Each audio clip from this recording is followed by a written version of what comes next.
you started in November Yeah, as well. November. Yeah, November 8th. I'll forget that. I was November November 8th. 7th. You see, November 8th. Actually, I got my probation November 2nd, but because of some bureaucracy, then I had to wait for like 7 days, something like that. And then I started. The second was on a Tuesday, so I started on the 8th, which was one day before. Okay. You know Which how on a long? Monday. You know how long I had to wait for my probation? How long? I got it middle of August. 3 months.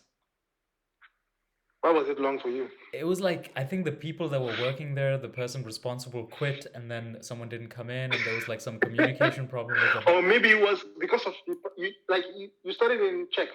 Yeah. Yeah. Yeah. You didn't use it. You didn't use the Tribe. No, we came through the same people. Like Jana.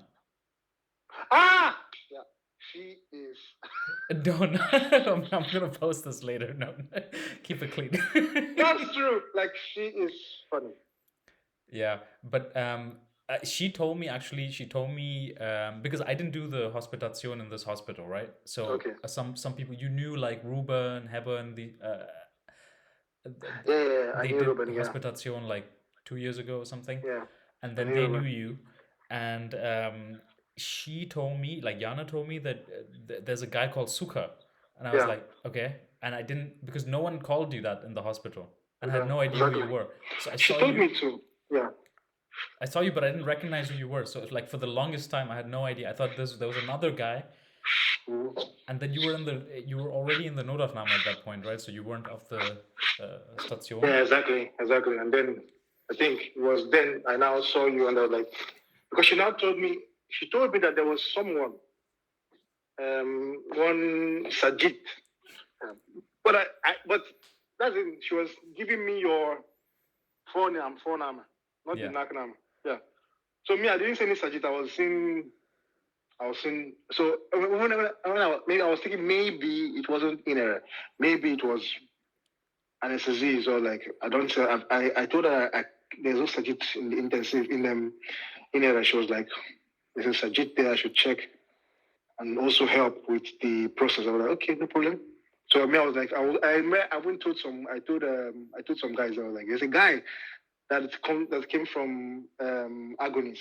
Agonis was the Yeah, that was the name. Agonis. I was like, guy from Agonis that is new here, Sajid, and nobody would tell me. I was like, maybe it was anesthesia. But wait, so your name is Davon. Davon is my nickname. It's not my name. It's not your name. So it's like my nickname. It's not on your passport or anything. It's not my passport. my name, my real name is Sukah. Sukah is my name. So Sukah that is is my your phone name. name. Okay, so she was right. Okay. I just used Davon because how would I put it? There was this Croatian footballer. I don't know if you know Davon Sukah. He was a very mad footballer. So growing up, I used to play football, and my name was Sukah. Uh-huh. So and I was a striker. So around that, he was like the number one football player in France '98.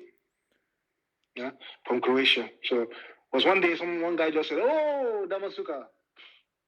Actually, it was Davor Sukah, so Davor. Oh, okay.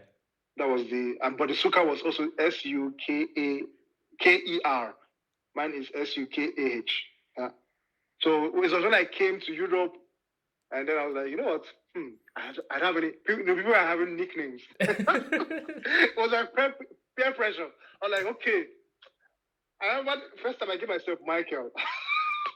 You just picked a name. I was picking because I actually have no English name. Okay. Now people have English names. Yeah. Like I don't know if you have an English name. Do you have an English name? No. But you have a middle name, like name. My whole thing is completely weird because my my last name, like Sajid, right, is the first name from my dad. Okay. So I don't even have a family name. And in Germany, it's all about family names, right? So everyone goes by the family. My God. But you have siblings? No. No siblings? No. Just I'm an only child. My God. But it's weird because now when I have kids, I don't know what to do. Because then you give them Sajid. Yeah, but then they'll be like my dad's kids because Or I just convert this into a family name or something. Yeah, exactly. Because my first name is Okay. Gautam. Okay, but oh, Yeah, it's the other way around. And my last name, what people call me here in the hospital, is my dad's first name because I don't have a first family name. name. It's so confusing. I still have to figure it out. I think I have to like make one up. I have to make up like a German name and take it or something. But do you have like uncles? Yeah, Like like all over the so, place. and they all have okay, and they have like do they also have, is Gautam also part of the name or no? No, that's just my name. Okay, wait, wait. That's like that's probably like Sukha then for you. Okay, so Gautam is your name, Yeah, that's my first name. but Sajid is your father's name, That's my father's first name though, which is now which you're using as your surname. because I don't have another one. I mean, that's on my passport. Okay. It's so weird Yeah, so because that's I'm confused. But okay, what's the name of your dad's brother? my dad's brother, he The doesn't have name. one. He doesn't have one. But my dad's name, my dad's whole name will like it'll be his name and then Uh-huh. his dad's first name. Okay. Just give up. Complicated. Wait. So you said you grew up and you were playing football and stuff. You grew up your whole life was back in Nigeria. Yeah, back in Nigeria. Yeah, I And grew when up. did your first move outside of Nigeria was to Hungary? Yeah, that was Hungary.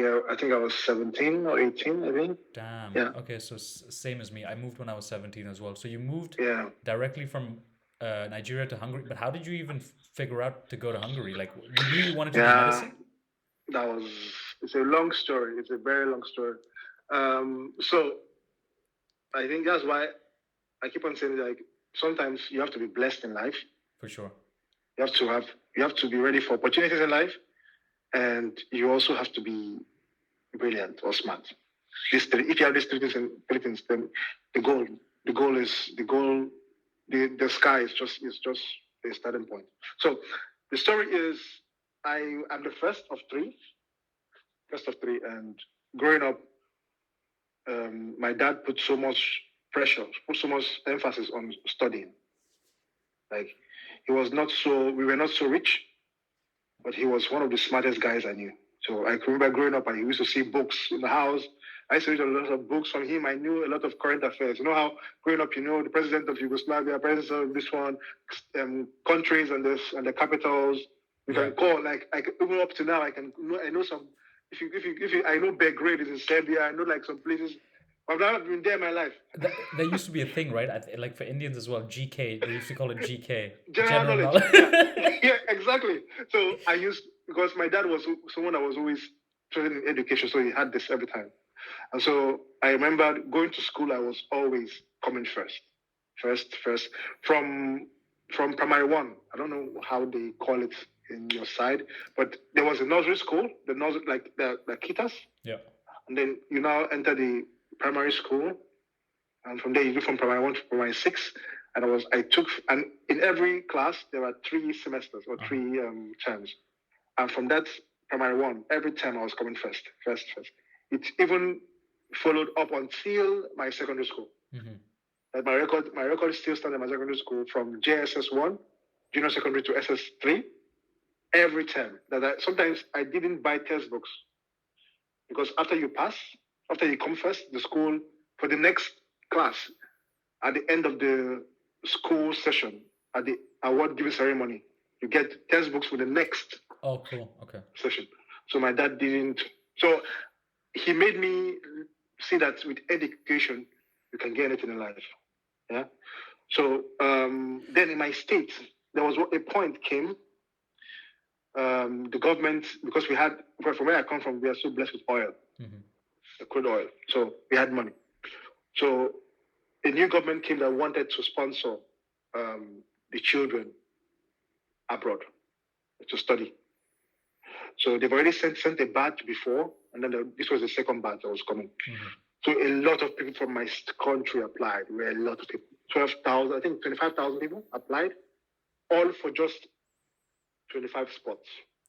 And this was all just to Hungary? This was all just, actually it was first for the UK. Oh, okay. Yeah. And the course wasn't for medicine. It was something biochemistry, biomedical sciences, food processing. It was funny courses, yeah? But, the mentality, you're coming from a poor home. Anything will do, as long as I'm not back home.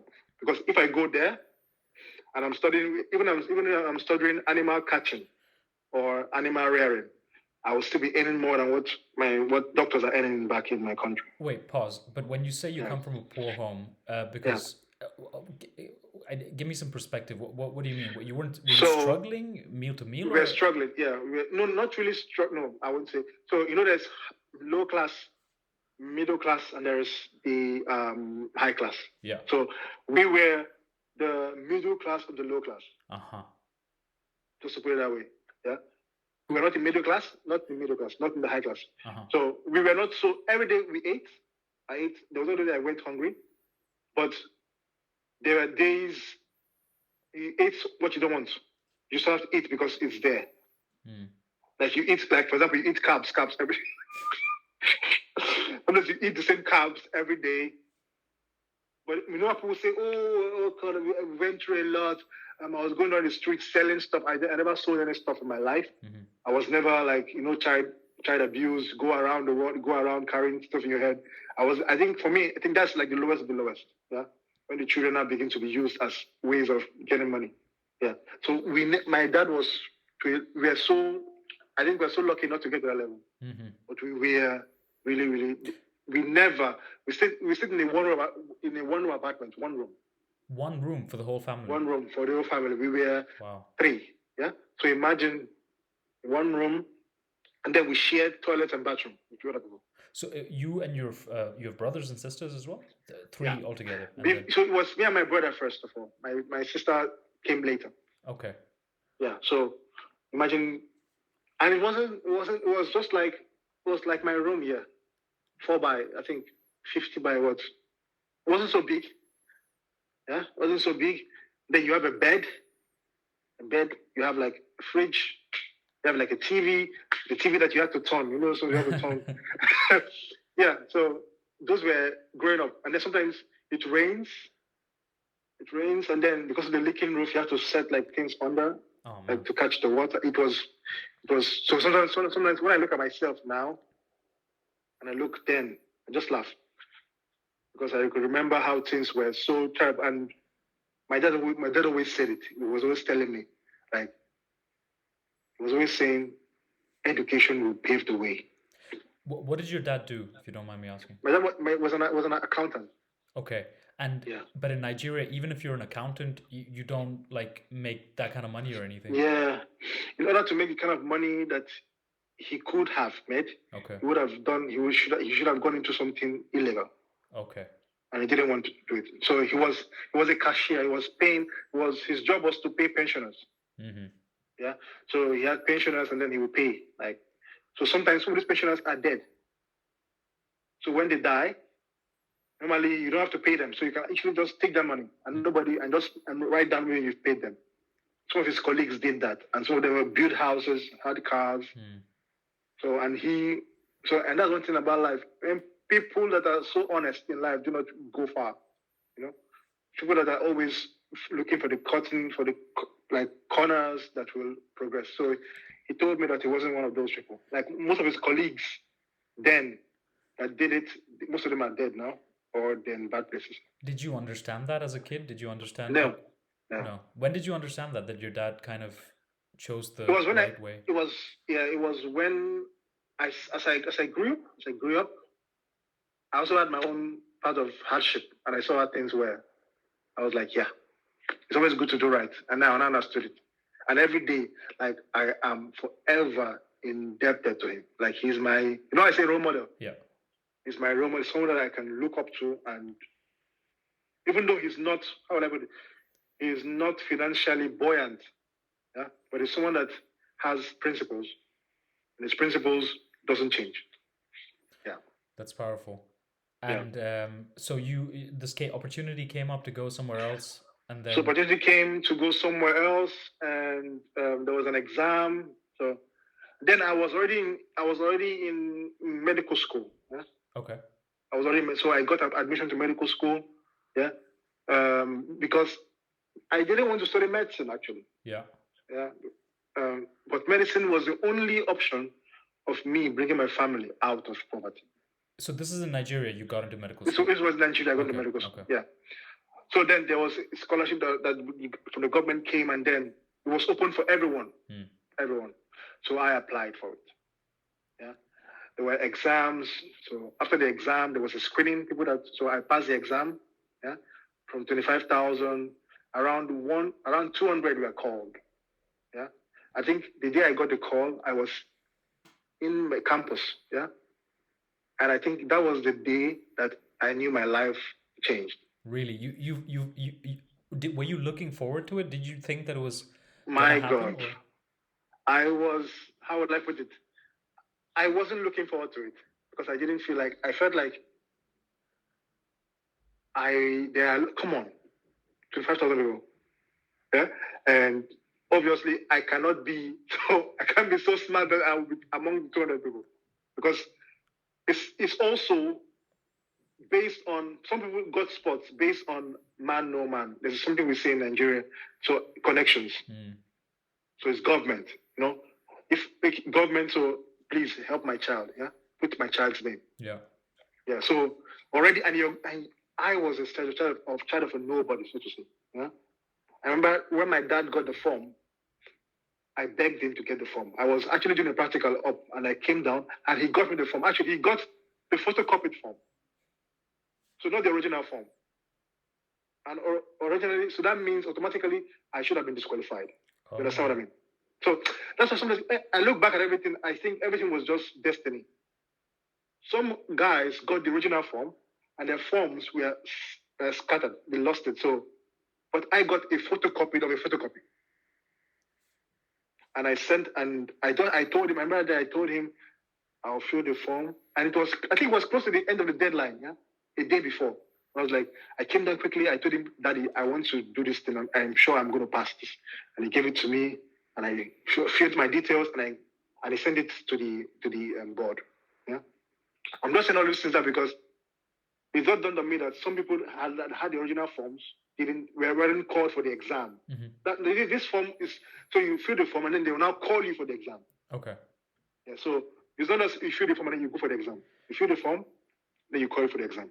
So when you got this news when you were on campus, this is after you'd done your exam, or you still had to do this? This is after I've done the exam. Wow. So this was official. You're done. You got it. It was official. I was done. That means I have been selected to travel abroad. Yeah. Wow. So I remember automatically I lost interest in my medical school at that point. I stopped going for classes because I had a friend then. We still talk, but not so often. The two of us got, so as I got the email, he got the email. As I was calling him, he was calling me. So I was like, bro. Remember that day we walked around the whole campus just happy. We're just happy singing. Man, we're done with this nonsense school. This school doesn't have a very good toilet. We're going to go to UK. We're going to have fun. We're going to tell the girls, everything. So that was our happiness. We were like, oh my God, we're going to go out. We're going to do a lot of things. Yeah. So we lost interest. So this was for the UK, or you didn't know? This was for the UK. Okay. Yeah, for the UK. And then I told my dad. My dad was ecstatic. Everybody was happy. There was a vision. So like everyone was so like, oh yes, there's at least hope for the family, right? And then we went for they now called. Now that was the exam. Yeah, past the exam. Then there was now an oral interview. Yeah. So we now went to the oral interview. They will ask you basically, what do you do? Like, just to know more about you. We did that also. From that, some sets were also selected, some were dropped. Yeah. And then they now sent another second email. Okay, you passed the second part. I got it, my friend got it also. Good. The same celebration. It was a step by step. So at the point we were now 200, I think. 200, from 25,000 to 200. Then there was now a big meeting in a hall with all the students that were selected and all the parents of the students.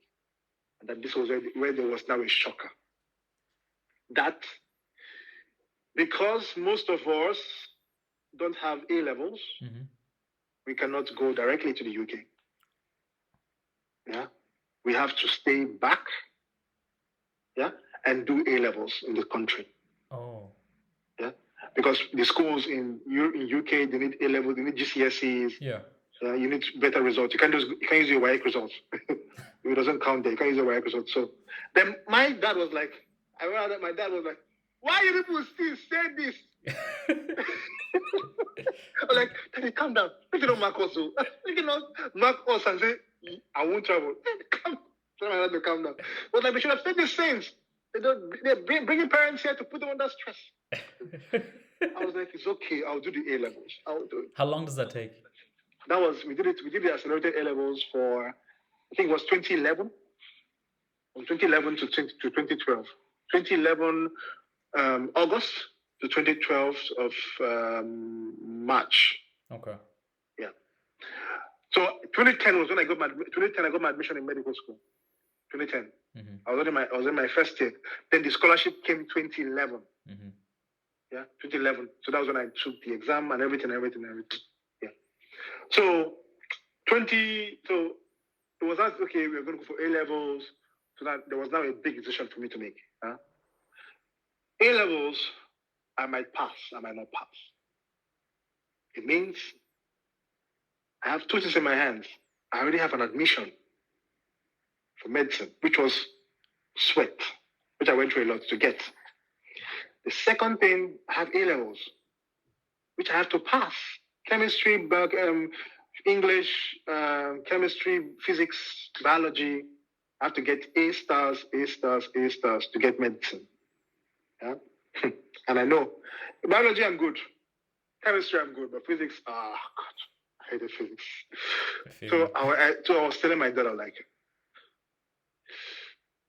this medicine, which I got in Uniport, Uniport was the name of my school in Nigeria, my university. It was a lot. But I also have an opportunity to get more. So I told my dad that I'm going to cancel my admission. That was a very big decision in my life. So you committed to A-levels? To commit to A-levels, yeah. Because there were points I stopped going to school and they were doing exams. Because I was now preparing. Yeah? So I was like, so I remember I went to school that day, me and my friend. So me and this guy were doing everything together. Yeah? Me and my friend then. So we went to school and we went to the registrar of admissions and we told her that we said that we want to defer our admission. We want to push it. She was like, there's no deferment here. There's a total cancellation. So you can't defer, you can only cancel. Oh my God. We were like, so we went out, thought about it. We were like, no. But even if worst comes to worst, we lose it, we can come back again and start again. So we were like, okay. We went in and we said we were going to cancel. We canceled it. So that was it.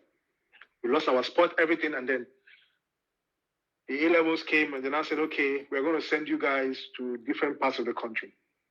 Yeah? So I was sent to the main hub of Nigeria, one of the busiest cities in Nigeria, Lagos, not the main capital, Lagos. My friend was sent to another place, Kwara State.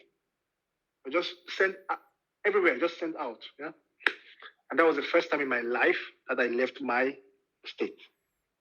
I was 18, I think. First time I left my state in a plane. Mm. So we went, oh God.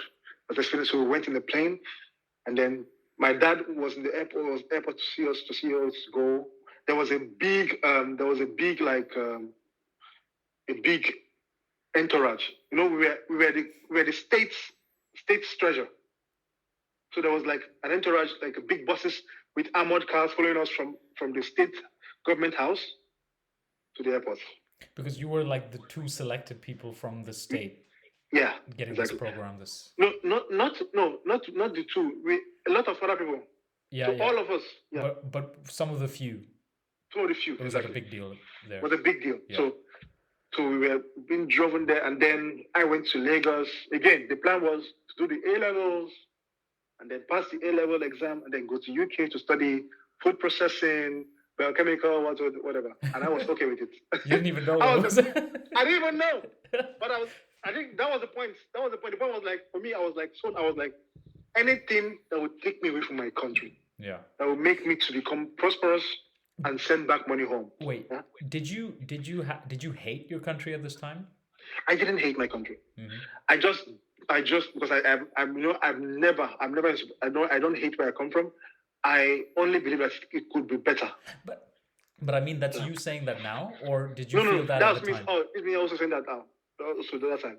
At that Same time thing. as well. It never changed. Yeah. Because when you're in poverty and you're like, man, there's nothing here for me, and you kind of Yeah. have that feeling of, this place sucks.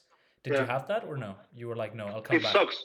It sucks, but sucks and hating for me don't go hand in hand because Okay. sucks is the situation. Okay.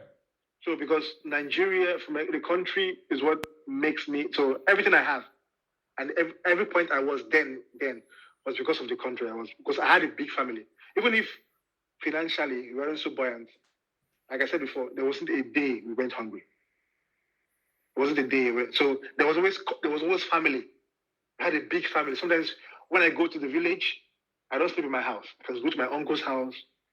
So there was this community, and that was something. Even then, I knew it wasn't popular in Europe or America because I watch movies. I saw how people, some of these families, how the children talk to their dad anyhow, like F you dad, like go there, like that kind of stuff. So I'm like, is this how these children behave there? So get smacked in Nigeria. Yeah, get smacked. Exactly. So some children fight their parents. So like no.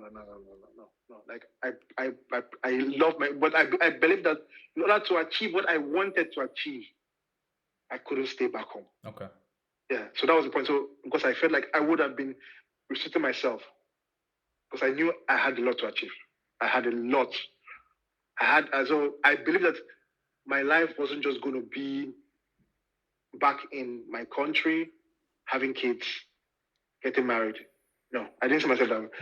Because I felt so. Maybe it was because of how smart I thought I was. Because I was going for competitions in my state.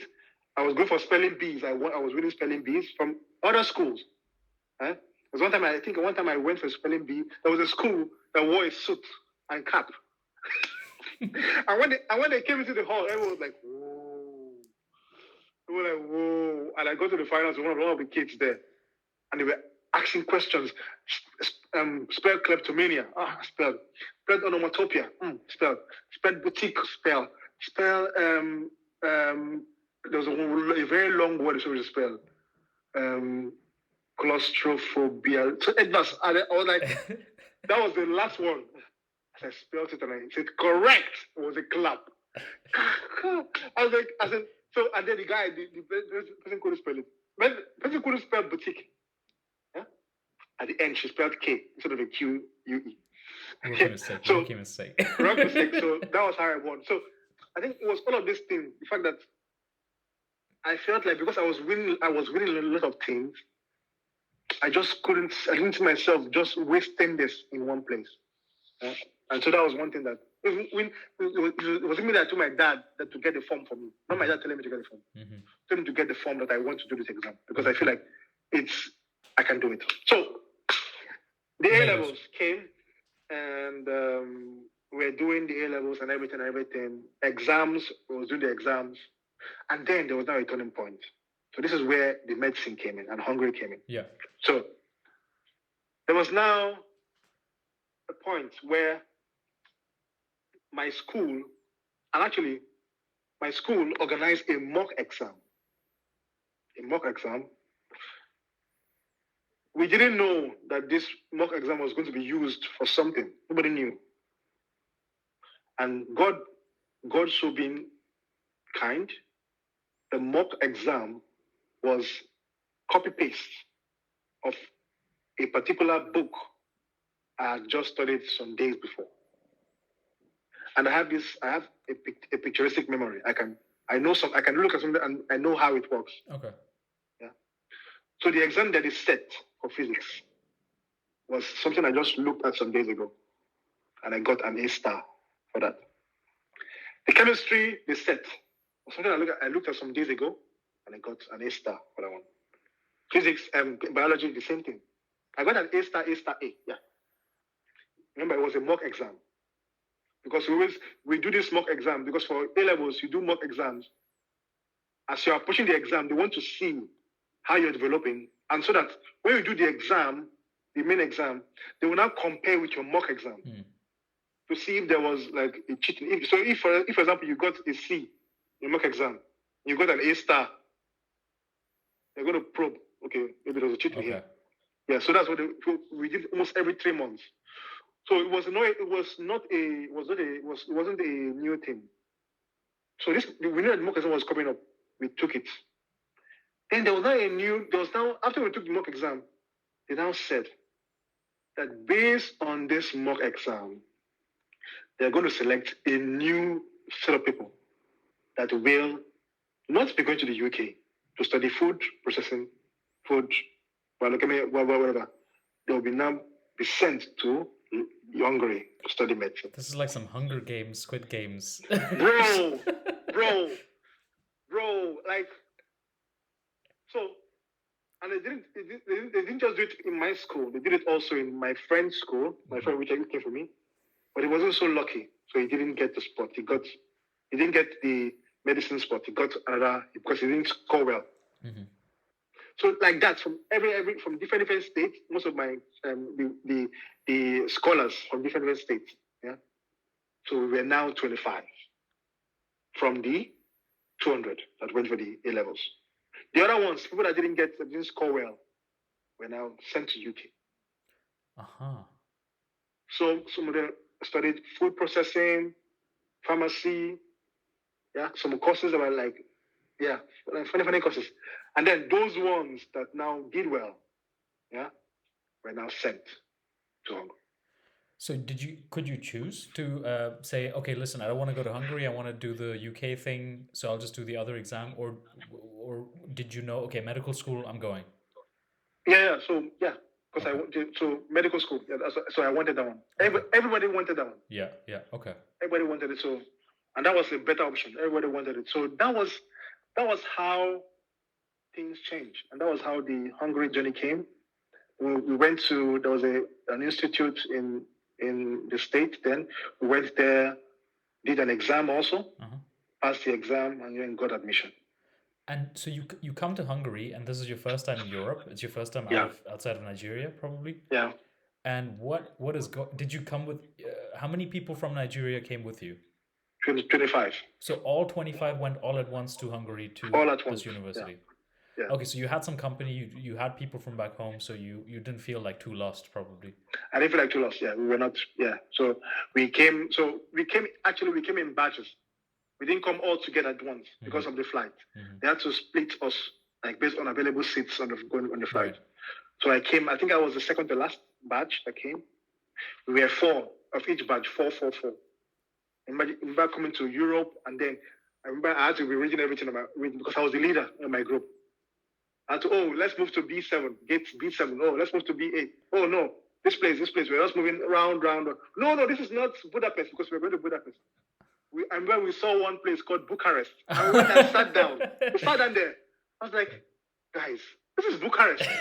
I go to Budapest. I'm like, oh my God, Bucharest. Your life would have been completely different if you got out of it. So even as we sat down, we see ask some people around, please, we're going to Hungary, Budapest. I'm like, yeah, this is the place. Yeah, okay. We waited, and that was how we came. So we were always when we came, we were always together, like as a family, because we know what we went through, the whole stuff and everything. Right. And in those first few years, we were breaking records. We were top in our classes. Yeah. We were also getting scholarships from our school. Yeah. Because in our school, if you get a 4.5 CGP, you get half of your school fees. So you get as discounts. Okay. Yeah, and this was the funny thing because the government pays our fees. So you get the money? So we got the money. No. Yeah. So my God, I was balling. So imagine the mentality going from poverty, and then I was at 20. I stopped. That's why I tell people that I became matured quickly. Mm-hmm. At 20, I started thinking of my family. So I was sending money back home, because for me, if my family was okay, I was okay. But did you, obviously when you got there at you're 18, 19 and you start getting money back and now you just have money to spend. Yeah. Were you already kind of mature enough to go like, listen, I mean, I'm not gonna blow this money. I'm gonna send it back. Yeah. Or did it take some time? No, I was mature enough. Okay.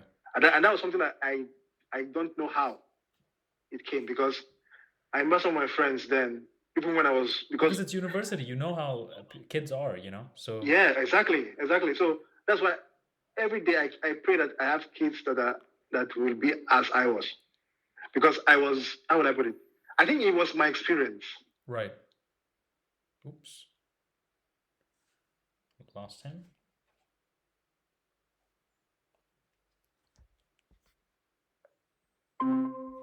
Oops. I'm sorry. No worries, you're back. Sorry. Yeah. I think it was my experience, because I had seen things. I had seen poverty. I have seen that without me, my family cannot go anywhere. Mm-hmm. So there was no way that I would just sit back and just be enjoying everything. Then I wouldn't think of them, So that was what changed. And it even changed even in the way I got some things. I didn't buy a lot of clothes. Yeah. I remember I was still wearing some of the clothes I had from Nigeria then. And some of my friends would be laughing at me because they're going to the clubs. I'll be like, yeah, go. I don't. So at the point, there was a massive level of peer pressure. I won't lie to you. I was intensely under peer pressure, because most of my friends were going out, the night, going to clubs. Yeah? I wanted to go too. But I knew that if I went, I would spend money. And if I spend money, I won't be able to send money back home. Yeah, to my parents. That again, it's just going to be a waste of time.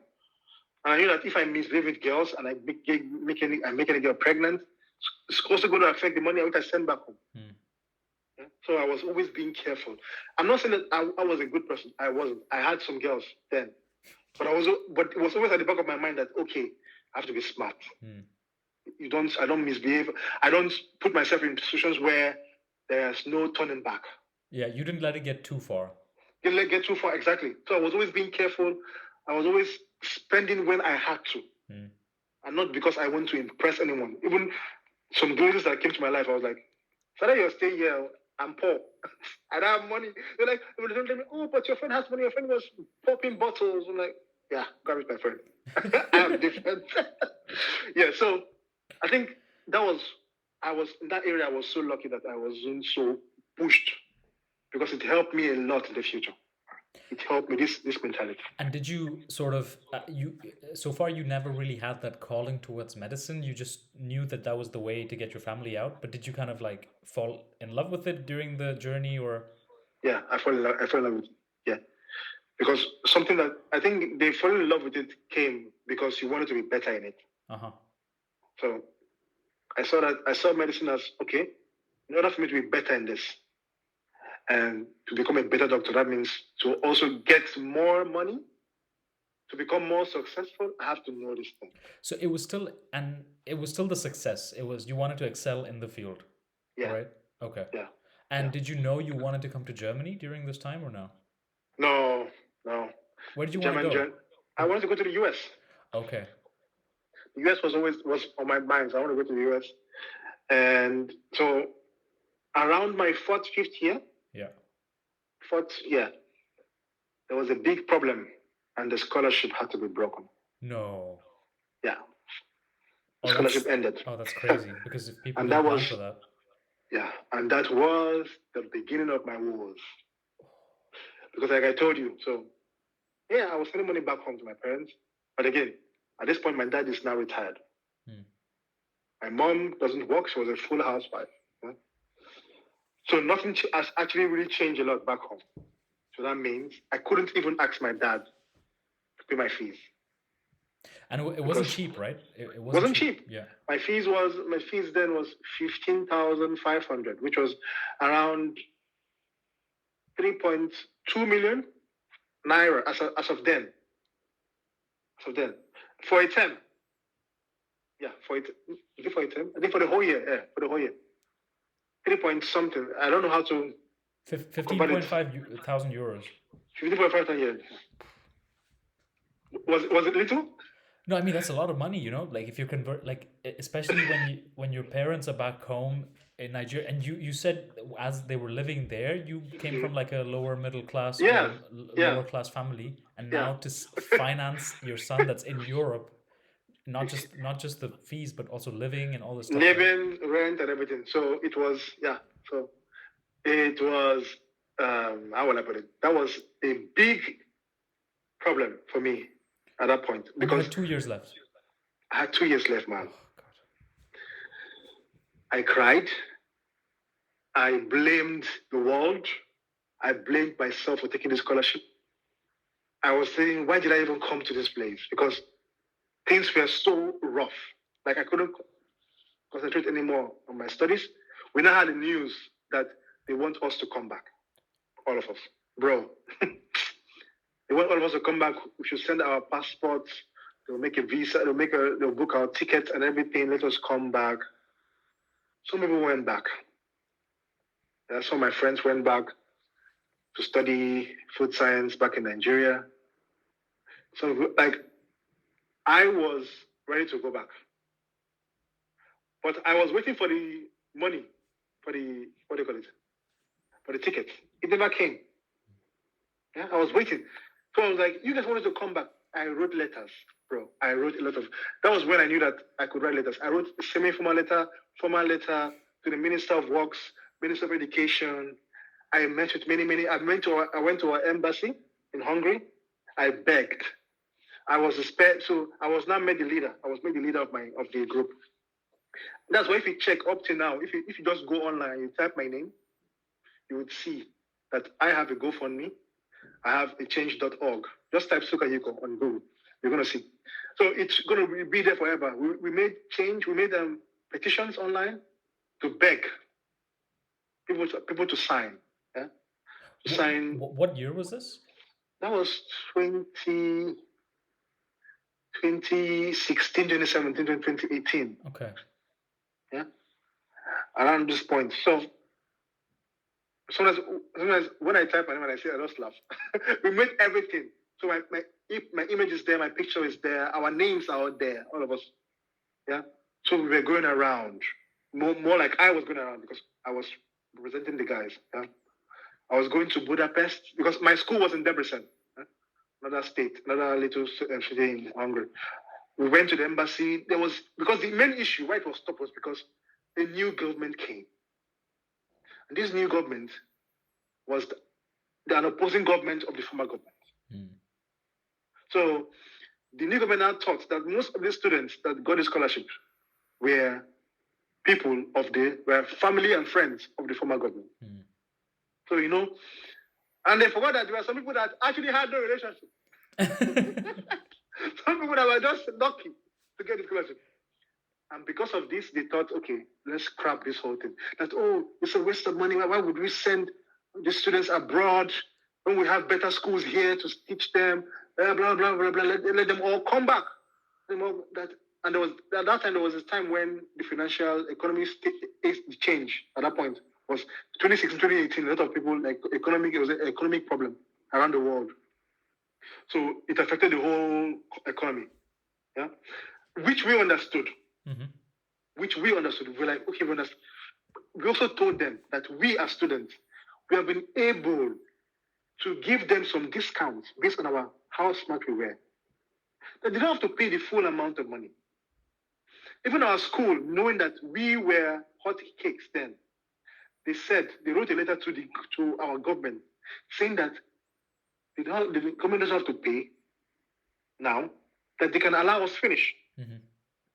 And then when we finish, we can get a job. And then when we get a job, we can start paying. Right.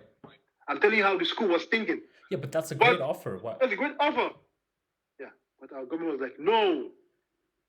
Let them all come back. We don't want to pay extra. Bring the kids home. Bring them home. Let's come back. Oh my God, bro.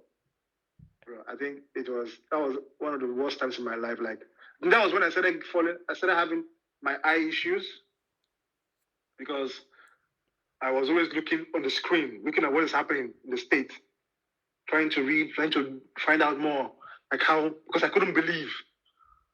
I couldn't believe that I'll be going back home. without achieving because that was 2018. If I was in Nigeria, I'd have already become a doctor. When I started 2010, Oh my God, that's insane because all the years that you spend, you can't even get it back I in can get it Nigeria. back. It's just gone. I can get it back. And all my friends then that were in Nigeria, that were part of my set for medicine, they started saying some words like, yeah, that's why you shouldn't have gone, Yeah, now we're finishing. Oh my God, bro. It's like, oh, that's why I didn't go. I knew it. I knew it. Exactly. I was like, oh my God. So things were hard. We are begging these guys. So some people went home, but I want to tell you what saved me. And that's why I keep on saying it, like, education opens ways. I had what I had. And what I had was what saw me through. So I started tutoring. I started teaching. So I had my classes during the day. At night, I will have a group of guys start teaching. Because I had no source of income. Because they stopped sending us money. I started teaching. I had like 5 students. I would teach physics, chemistry, biology, teach physiology, biochemistry, every day. After my classes, sometimes I go back home by 11 p.m. My eyes will be so red. That's how I got my eye problem. Because I'll be looking at the screen with my iPad. After group, 2 hours, 3 hours, I'll be teaching. And the point of the teaching at the beginning was just to feed and to parents. If you had told me that this teaching would make me save up money to pay my fees later, I wouldn't have slapped you. I would not have, because it was mini, bro. It was mini. It was supposed to eat. It was mini. But then I started saying, my God, I was saving 1 million. Okay? 1.5. 2 million. 2.5. 3. 4. 6. 8. 9. 10. I started teaching when I was 2015. I graduated 2019. 4 years. This issue started 2015 ending. Yeah. I should have actually graduated 2018 because I entered medical school 2012. So 6 years, 2018. But I needed 1 year just to make up the money. Oh, for sure. Yeah. So what I was owing was $47,800 and something dollars. That's what you owed. That's what I owed. Okay. Yeah. What the government is supposed to pay. That was 2 years and half of 6 years. And this is apart from living costs and stuff like that. Exactly. So, bro, I paid that. There's no way you with tutoring you basically made double that because you paid for your rent and stuff as well. Exactly. That's insane. I keep on telling. How's that possible? How's that possible? Let me tell you what. I'm not lying. I swear to God. Huh? I made the money equivalent was 12 million naira in my country. Okay. 12 million naira. I got 10 million. Now, I spoke to one guy in my country. I just spoke to him because he was my mentor. He was one guy that was in my church. So he was always asking how things were. So I told him how things were difficult. I have tried my best to save 10 million, but I need 2 million more. That's why I'm trying to extend my 6th year to 1 year. So in this 1 year, I can get the 2 million. Because the point was, every 3 months, I got 1 million. Every 3 months. And obviously, in order to get let me just make it clear. In order to get this money, I had to change about my life. I changed something. I left my normal apartment, which was amazing. Because when I came to Hungary, I was balling. So I was living in an apartment that was, I think, $500. I was balling. So my life went from poverty, money, straight back home. Straight back. So I knew how to adapt. I was adapting like a chameleon. I was just switching. Yeah. So when it hit 2015, I had to move from my big house to a little place. It was so terrible. Oh God, terrible place. The toilet was dirty. Everywhere was dirty, but I had to move. I moved to a different place that had and I was paying 7.5. It was so cheap then for me. Right. So that's how I was able to save a lot of money because the money I was supposed to pay rent, I now use it to put up my listen. So I was just doing some quick conversion, and 1 million is like 1,000 euros, right? yeah, Okay. yeah, yeah. So okay, So done. exactly. So that was so. I was able to save that 10 million, and then the guy I told you about was able to give me 2 million. So that was altogether 12 million. And I will not tell you. As soon as I got that 12 million, so that the exchange rate then was fluctuating, I went on the 9th of November 2019. I won't forget that day. It was a Friday evening, it was raining. I took that money and I transferred it to the school's account. I was so sad because who does a transfer on a Friday evening? She was doing it on a Monday morning, right? Yeah. Because they won't see it until Monday. But because I was so excited to get this off my chest, my account was, what was my account was 14 or something million. I sent the whole money, all at that point. So I went from 14 million to 0. And I was so scared that, what if I sent this money to the wrong number, the wrong account? I was like, oh my God. So And you have to wait 3 days to find. I had to wait 3 days, bro. On the Monday, I just woke up. I woke up by 5. I was praying, Lord, please. I cannot send him the wrong account. And I was checking him. It's the right account. I was checking. It's the right account. It's the right account. It's the right account. Yeah. So I went there on the morning. I went to the school. Because when I went to the school, before this time, when I go, they know me. That it's either I'm coming to beg for time. Coming to beg, please give us more time. Yeah, because then they were like about to involve the police or something, send us away. Holy shit. Because That the was- government wasn't bad, listening to anybody. Yeah. So when I came this time, I came with boldness. I came in. So they asked me, what do I want? I said, I just put my face. I want to confirm. I said, okay, let them confirm. I said, confirmed it, bro. What was that It feeling? was What was that it feeling? was bro. I don't know how to explain it. It was, I felt new again. I felt how I felt when I got my scholarship. Like 2012. I felt like I was living. I felt like there was a new life that came into my body. I felt, so this is what life is. Like It's you life. had a problem that was gonna beat you down, and then you Bro. defeated it. I defeated it.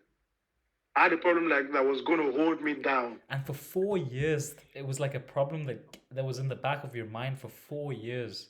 For 4 years. And how many hours, like after classes, you were doing the tutoring, the things that you must have sacrificed just to. Yeah. Well, That's I think insane. I did a lot. Sometimes on Saturdays, like right now, this is what time is it? Like now is I think 16 or I'll wake up from 7 a.m. 7 till 9 p.m. I'll be in the school batch after batch. Sometimes 4 hours. Sometimes 4 hours on one in a particular setting. So some people I tutored, they graduated first before me. I tutored them, so they graduated first. They will go and refer because I was good. They will refer their friends. I was teaching some people from Iran, online. I know these Arabs, they pay. Wait, so they were in Iran? They were in Iran? Yeah, they were in Iran. Some of them somewhere out of the country, some other countries. Interesting. Yeah? And I will give them my PayPal. They transfer the money. Yeah. So that was how I was able to survive. So when I paid that one, I got my certificate. So that's why up to my certificate, it has the date I paid the fees. You should celebrate that day every year. What are you saying, bro? It was the 9th of December. Oh, it's coming up. It's coming up. 9th of December 2019. It's like I'm just every day when that day comes, I just go outside. I just walk. I just walk. Because I wouldn't have been where I am. That's insane. Because and that's how you look at the whole story. And I'm not done because now how I'm now here. Because this whole story, you look at how it could have gone wrong in every way. For sure. There are ways where it could have like gone. And you asked me if Germany was the plan. No, it wasn't the plan. The plan was the US. But I was about to take USMLA in 2015. And that's expensive stuff as well. Exactly, and that was why, as this issue came, I had to stop it because I can't be thinking of USMLA when I'm not even sure if I'm going to graduate. Yeah. So that was how. Then that was how I was like, you know what? So 2017, and I heard of Germany. That Germany, you can actually work. That they can even give you something. They can allow you to work even without certificates. You can work there and start paying money. Like okay, let's learn German. That was how the German came into the picture. So you paid that off. You're done with your exams, and then so you had after you paid it off, you still had your exams to do in university though, right? Like the final exams. Exactly. So now you could focus on that. Did you keep doing tutoring, or did you just leave that? I kept doing tutoring, bro. So you're like, I'm gonna keep the train going. I kept doing tutoring. I was the second best graduating student of myself. Wow. Yeah. And then so I missed just by 0.05 CGPA. Yeah. And then did you straight away start German, or did you wait till you finish your exams? No, like I said, I was studying German for 2017. Okay. 2017. So before I even paid my fees. Okay. I was studying German, but then I stopped because at the point the issue got so much. Yeah. That I couldn't concentrate. Yeah, man. So all the stuff in the back of your head. Yeah. So much. I was like, at the point I got so depressed. Then I was depressed. I was so depressed. I hated life. I didn't want to kill myself. I hated life. That was when I now hated the fact that I came from a poor family. Wait, tell me about that. When did you? So was this right after that the news broke, or did you try for a little bit and then it was around what time would you say you actually said, "Shit, man, I think I'm depressed"? I think after 2015 when the news came, it wasn't bad. We were like, the funny thing was that we thought it was a rumor. Oh, it cannot be. Come on. No, you guys, you're joking. You're joking. How would they say we should come back after 3 years? No, it's not possible, bro. We're laughing. I remember the one of us was suddenly we're laughing. Until, bro, we saw it on the news. Okay, we said, okay, this is no longer jokes. We started calling our people back home. We saw that these guys want to end the scholarship. It's true. We said, no, it's not possible. We'll stand for our rights. They cannot send us back home. At this time, we're not being stressed. I wasn't being stressed. I was sick of my classes. Like everything was normal. Until when the time hit on me, it was 2017. That was when the depression. When it now became clear that these guys have stopped sending money. We write to them, they will not reply. They won't reply us. They tell us why we still ask for money when they say we should come back. That was when the depression hit. Because then, I won't lie to you, not all fingers are equal. I had some other friends too that their parents had it. So this was no issue for them. And that's the thing. That's the thing that I think that's why most of, like right now, I only have people. There are few people I call friends. Few people, because I feel like there are people that you don't want to associate yourself with because they don't understand where you come from, and that's for me. That's one important part of friendship. Like if you know where I come from, you can be able to relate with me. Like you cannot be saying that you're saying that I'm going through a lot, and you're asking me let's go and party.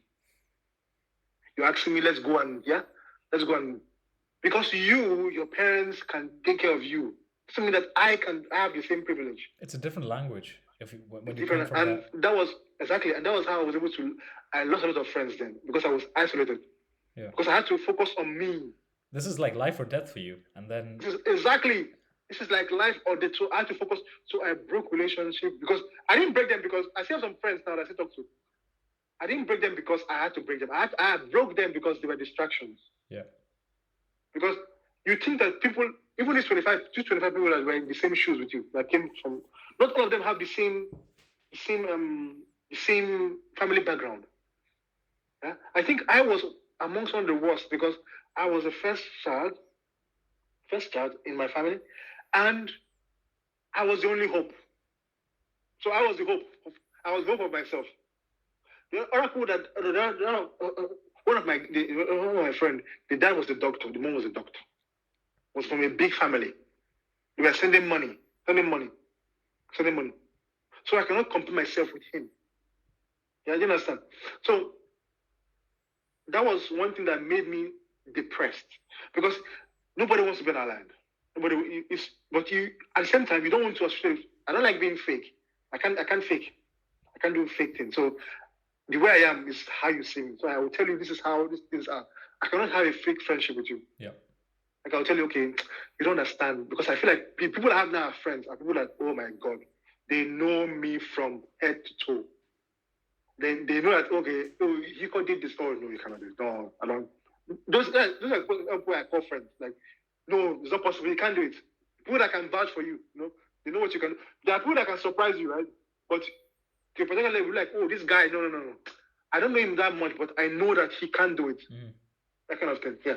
So that was how I was able to, I lost some people that were so close in the beginning, but because they had different goals. And I'm so happy those friends were broke because if I had followed them, Jesus, I wouldn't have been able to pay my fees. It would have been a distraction, and then you would have just given up. Exactly. I would have been able to pay my fees. But now that I pay my fees and I'm now working now, those friends are not coming back. And they're not wondering. It's not making now make sense. Like, no wonder this guy was that way he was. And that's life. People want success. People like success. Nobody likes someone that's a failure. But they don't know how you got there. Like things you had to go through. Because I remember then people were laughing at me, bro. Oh, you have one shoe. You have one shoe. Why you have one shoe? This is a normal shoe. Then I couldn't buy perfumes, bro. I only had this. I had a roll-on because I don't like to smell. I have this roll-on. Yeah.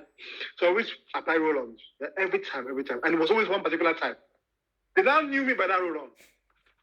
You know when you come to a room, be like, Nico is here. That kind of thing. Hey man, if you didn't stink, you didn't stink. Exactly. So it wasn't. No, it's something that if you stink, it wasn't a stink. It was my own scent. Yeah. But they knew you by that. It was that bad. They knew that. Oh, Nico has been in this room. And it's one thing if you say it to me, don't say it out. Yeah. You understand? Don't say it in a way to degrade, to make me feel like. Because people say it without knowing, like the deeper part of it. But when you hear it, you know it's because you can't. It comes from a deeper place, you know. So so that's why then I didn't like going out because I'm like I will be and then I miss parties because I'll be teaching the night. So I'll do all night teaching because you teach. You also have to study for yourself for exam tomorrow. Yeah. So I think everything was just God for me. I think it was God that was able to help me because if you ask me, even after I started working in Germany, I had some students that were calling me for my past students. Oh, Yiko can teach, can call him. So when they called me, bro, I can't even do 1 hour. I can't do 1 hour. 1 hour, I'm like, I'm having a headache. I'm like, sorry. And I said, please, I'll send you back your money, okay? I was with interest. I can't do it anymore. They'll be like, begging me, please, just 30 minutes. I'm like, I'm sorry. And then when I end the call, I'm like, come on. I was doing it for 8 hours. 12 hours. Non-stop. Sometimes I don't eat. You switch to a different mentality when it's needed, right? Exactly. Because then it was life or death. Yeah. But it's no longer life or death. Now it's just it doesn't matter what you want or not. It's just you just have to do it. It's life or death. It's survival mode. Exactly. So yeah. You then came to Germany and you said 2019? No, 2020. 2020 you came to. But that's like 2020 is when the whole Corona thing kicked off, right? Exactly. Yeah. So 2019, I graduated. So I paid my fees 2019. So I graduated 2019 of May without paying my fees. Then I now stayed in Germany. I stayed in Hungary till I paid my fees in 2019 of December. Okay. Yeah. Then I now got this agency, Agonist. Yeah. Yeah. Shout out. And I was now doing my what do you call it, my B2 exams, my B2 exams, and then 2020, that was when Corona started, right? That 2019 period, yeah. In 2020, I had my first FSP, and I failed. I've been massively. I felt because I didn't study enough. But this was in Turingen. This was in Turingen. Okay. Yeah. So I did the first one was in January 20th. January 20th of 2020. I failed it, man. As I failed it, God, it dawned on me, man. It's like I'm back to square one again. Because in Hungary, after you graduate, you have 6 months. Yeah, the job seeker visa thing. Job seeker visa, yeah. So I graduated May. So I applied. So May. So I applied for the job seeker visa. I think it came August, September. So from September till April is what I have. Or I leave the country. I leave the country. I'm telling you, these are all very Nigeria is calling for you, like different. It's calling for me every day. So after I failed, I remember I went to Wendy. I was like, I think I failed because I wasn't prepared. Because I remember I just did the exam because I was like, let me just try it. I wasn't prepared because my German was etchy. I couldn't keep a long conversation. So I was like, you know what? I can't do this. I'm going to go back to Hungary because I was also teaching. Remember, there was no money.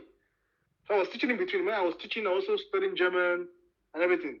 Yeah, it was different from my medicine, German language. Yeah. So I was like, you know what? I am going to go back to Hungary to look for a job that would make me to extend my parents. Yeah. Because I can't stay in Germany till the next term. Next term can be maybe, I don't know, next year or what. Yeah. So I'm going to go back to Hungary and then see how. So I went to Hungary, went to the immigration. They told me I was looking for a job everywhere, bro. I was looking for a job everywhere. I remember I was a doctor, but I needed any job just to show that I have gotten the job so that I can extend my permit to like a year. Then I can now come to Germany full time, study the language, and then start working. Bro, there was no job, man.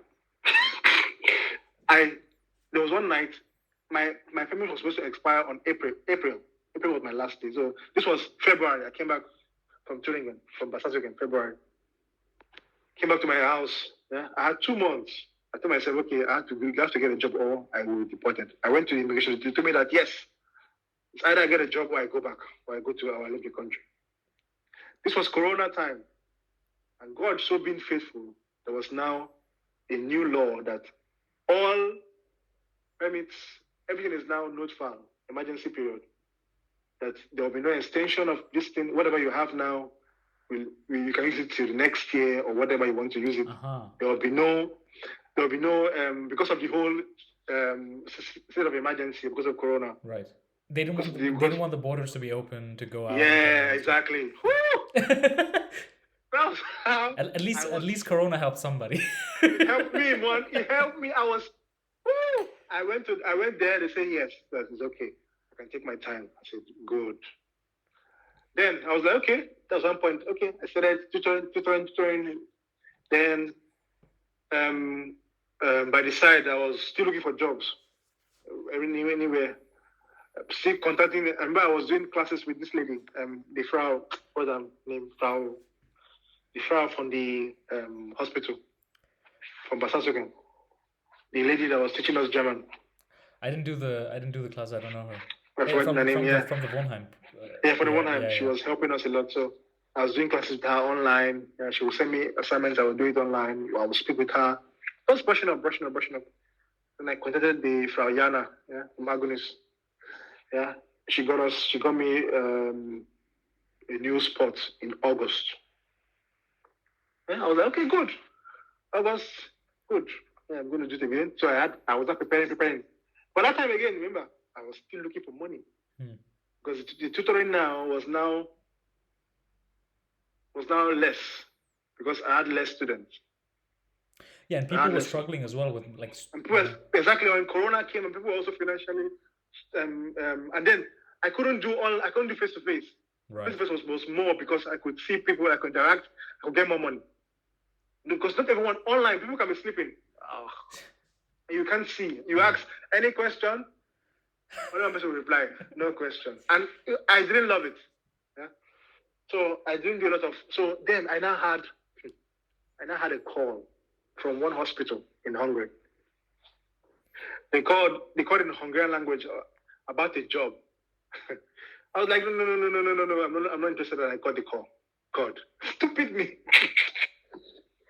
These guys called me again. I said, they have a job. They saw my CV. I don't even know. Because as I was sending job, I sent job to almost everywhere. Mm. So they saw my CV and they wanted to have an interview with me in Budapest. Okay. Yeah, there was a Flegeheim. They're looking for a doctor in Flegeheim. Mm-hmm. Yeah. That I will be paid 1.5 million. Foreign. Which was around 2 point something million naira. Which was what I get in 3 months or 4 months. Wait, they'll pay you that much a month? They'll pay me that a month. Oh, that's pretty good for Hungary, right? Bro, that was pretty good. Yeah. Normally, on Hungary, you're paid 200,000. Yeah, because 2.5 million naira would be 2,500 euros, and that's like pretty comparable to like Germany and stuff. Yeah. So I was like, wait, what kind of job is this? I was like, wait. Then it now dawned on me that actually there was a home in Budapest, because there's a mayor of Budapest and there's a prime minister of Budapest, Viktor Orban. Okay. Yeah? And the prime minister of Budapest and the mayor of Budapest are always lock heads. And because of this corona period, a lot of patients, a lot of old people died in that hospital, which that province belongs to the mayor of Budapest. And so in order to have scoring points, the prime minister of Budapest sent army men to go into that home to look for possible causes. How can 40 people die? Yeah, trying to blame the prime minister, mayor, to get more points, political points. So that's why a lot of doctors have been leaving the hospital, running away. Okay. So they had no doctors because everyone don't want, like, you don't want to be a grass when two elephants are fighting. Yeah. So they didn't tell me this. This is what I found out on my own. I was like, okay.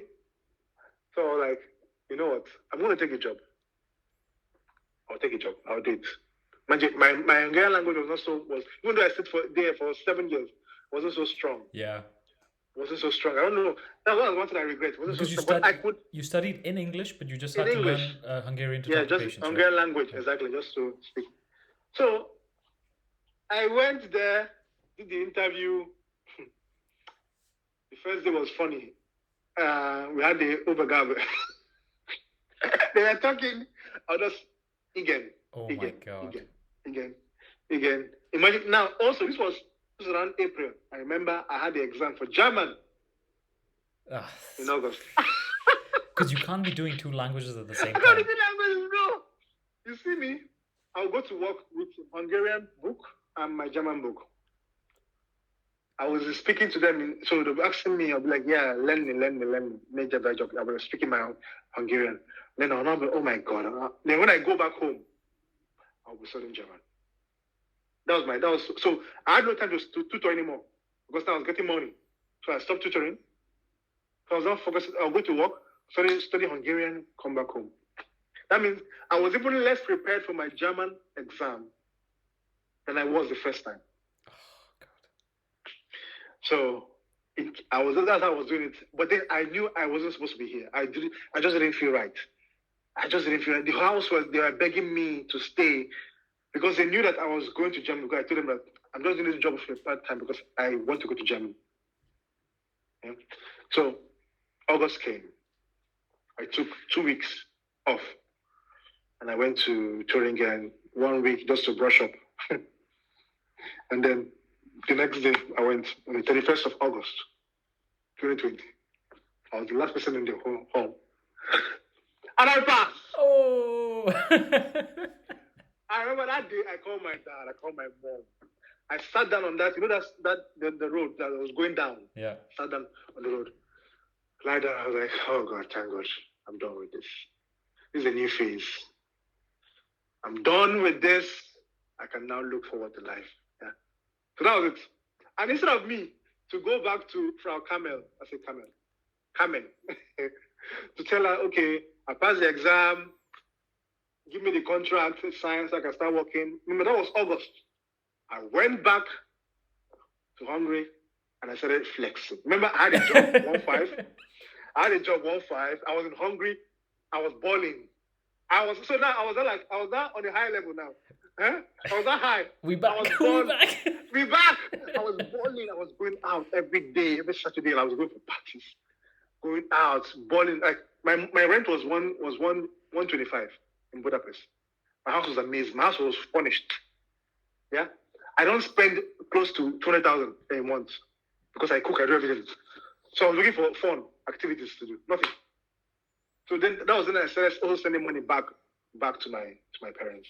More like not just taking change, but extensive now. And that was when I started building my, like right now, I'm actually building a house for them. Beautiful. Back home. Yeah. So we're almost done. We've done the roofing. We're almost done. It's now plastering and then tomorrow. So that's when I started doing it. And that was it. So I told them that I want to leave the job. The guys from Hungary, they begged me to stay. They're about to increase my salary to 3 million. I said, no, I'm not. I want to do white building. And that was how I came to Germany. But then I have two questions. One, because there was like 3 points in your life where you kind of sort of I would call it like an existential peak. Like you've had a big hurdle and you solved it, and then that's like the ultimate happiness at that point, right? So that I would say the first time getting in, like when you with your friend you got the email that you got into the scholarship program. Yeah. Then the next thing was paying off the build up rent and not the rent, the tuition fees. Yeah. And then the third one is passing your FSP. What would you say is like when did you have that feeling that the peak of your experience? Pay my fees. Right? I can't imagine that was it. Because I never believed it. So even now when you tell me, like I still can't. And that's why I don't, when people say impossible is nothing, like I am the impossible. So I am the example of impossible because I cannot. That means I made more than that. I made more than 12 million. Because I paid my rent every day. I ate, I fed. Huh? I sent money back home. You must have made double that because you had to pay your rent. It's usually, exactly. And I don't even know how I was able to, like, how the money was doubling. Or how the money was coming. Sometimes I go to the bank and I drop 500k. And I was so stupid. That was why every time I go to the bank, there will always be like the cashier will look at me and call her boss. So not to me one day I should stop doing it. That it brings what do you call it? It makes people ask me what I'm doing. Yeah. So like I was like, so that was I now started I started whenever I teach, as I teach. Because on my way to my house is a bank. I just stop by the bank. Like small. Because then I used to be like, let me gather for the week. Yeah, or for the month. Then because I don't like going often. So they was like, no. That once a huge amount of money enters a student's account, that is a student. Because one time I just dropped 700,000. That is not good. They think you're like dealing drugs or something. Yeah, she was doing drugs. Yeah. So one time I dropped, and then the lady was like. She was like, look, she now had to look at my account and said, okay, I had more money. She was like, okay, yeah. That was it. Yeah, it was, I was balling. Okay, so second question. Now, I would say, I don't know how you see it, but I think now it's kind of stable. You've made it. Now it's just, you know what you're making it like regularly. There's no foreseeable huge hurdles, and hopefully it stays that way. Mm-hmm. So what do you have in front of you? Like when you think of like goals and stuff, what do you have? What motivates you now? Yeah, what motivates me now? So, unfortunately, I lost my mom. Oh no! Was this recent? Yeah. I lost my mom. So that's the sad part of the whole story. I'm so sorry, I man. lost I don't know. I lost my mom 2021. Yeah. And that's the sad part of the story, because the sad part of the story is the last time I saw my mom was when I was flying to Hungary. 2012. So 9 years, I didn't see my mom. You never went back to Nigeria in this whole. I never went back. Yeah. Oh my Like I said, God. because 2015, all of this, I was still in school. Yeah. I didn't go back. And she was all helping me, like giving me encouragement and everything. And then even when I got a job 2020 in November, I was planning to go. Yeah. So 2021 came. I called her. I was planning to go December 2021. So she knew that. And then she died June of 2021. Was it expected? Wasn't expected. She just collapsed. She was 50. Nobody knew. Just, I think it was one of those cardiac something.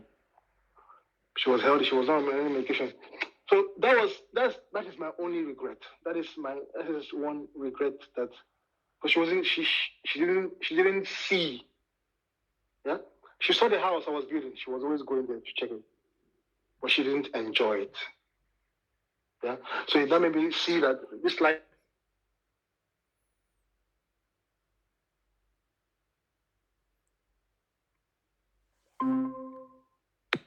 And you're back. Is okay. That made me see that this life is rubbish, man. Like that, it's not fair. So yeah, at that, I think that was another point where I felt unmotivated. So because I wanted to show the world my mom. I wanted to showcase my mom. I want people to know that this was the woman that's been with me, because I feel like she didn't enjoy anything. Because my dad, which is the one enjoying a lot now, didn't do as much as what my mom did. Yeah, my mom did a lot.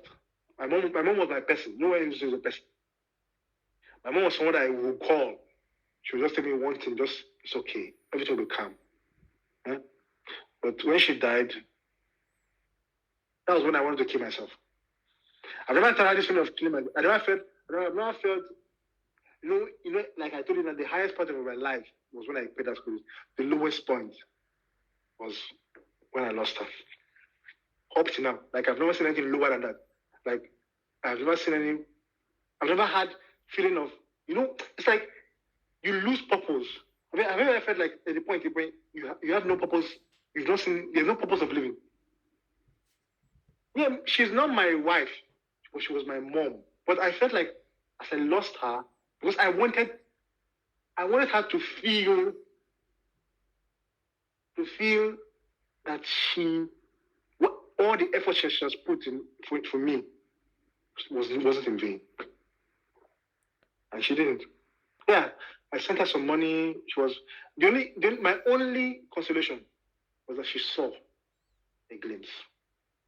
She saw the other side. She saw the other side. Yeah. So she was alive when I paid my fees. She died knowing that I am debt free. Yeah, and so right now, what motivates me is making sure that my younger ones, like I have a brother and a sister, and my dad, they don't. I'm going to give them all. What I was going to do with my mom is for them. So everything I'm doing now is for them.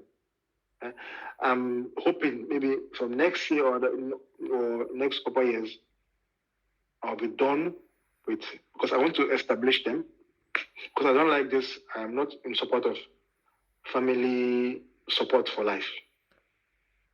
Yeah, my brother is in school. We'll be finishing next year. My sister is in high school. She'll be finishing also her high school next year, and then she wants to come here. Yeah. So the plan is I want to bring my brother and my sister here. My dad doesn't want to come. Yeah. So I want to open a job in business for him. Not something that he's going to do every time, like just to get little change. Yeah. But first of all, I just want to build the house. The house will be done by May next year. Once the house is done, I know I've done one part of my life. Because I have 3 parts of my life.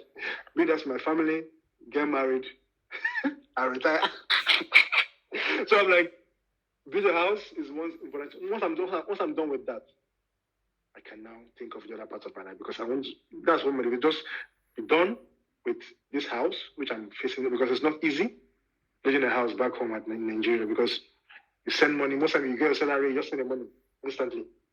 Yeah, but because I've been doing it a lot since 2012, it's no longer a bother for me. Mm-hmm. But I want to be done with this house, and then I think, in a nutshell, my majority of my family. Once my family is okay, when they are okay, even when I'm not okay, I don't feel it. Because when they call me and they say, "Oh, there's an issue," I will make sure that issue is settled first before even when I have issues, I don't disturb them because I know I can take care of myself. Yeah. Even like when I had an issue with my car, that I hit someone. I hit someone. I hit someone, and then it was the police, and the police came. And I was like, normally my other instinct would be like to tell my dad. But if I tell my dad will also have high BP. And then I'm like, please, okay, don't tell him. And up to that, I don't told him. I will tell him maybe next 10 years. Maybe he'll see this. So because when I tell him now, that's how he'll be disturbing me. Oh, drive carefully. Oh, don't do this. Yeah. So I won't tell him now so that he will start thinking. So that's the thing. I think the motivation is just to make my family is okay. Yeah. So in the next 10 years, where do you see your life? If you were going to look back at this in 10 years, you know? In the next 10 years, I'll be married. Yeah? Married. In the next 10 years, I will have maybe 2 kids. 2. Married. And in my field, most likely, maybe medicine 50%. You want to do some entrepreneurial stuff? I want to do I want to do something different. I don't know, because I know that this work, medicine is not. It wasn't the plan. Yeah. It was a means. Yeah. So it was all about the hustle for you from the beginning. It was a way of hustle, exactly. So I'm just speaking now. I don't know. So now, from what I'm looking at, the next thing is, things are going to be different. Hopefully, I'll be alive. Yeah. And the next thing, things will be amazing. Like I must have sorted my family out. Then my sister most likely will be married. My brother will be married. Then my family will be big. Hopefully, my dad will be alive to celebrate his 70th or 70 something. Yeah, it's gonna be a big one. Then my family will be big. Like it's gonna have grandkids. It's gonna be a big celebration. Yeah. That's amazing, man. I'm so glad I got to hear this story because we see each other like for a quick minute in the hospital. We shoot the shit a little bit, but then you really don't talk on a deeper level, you know? Yeah, that's the thing. The point is that you see people, you don't know what they've been through. Oh, for sure. Yeah, that's what sometimes you like. I'm sure if you share your own story too, it's going to be wow. So that's the thing. It's something that I like to share because it tells people, it lets people know that it gives people encouragement. Yeah.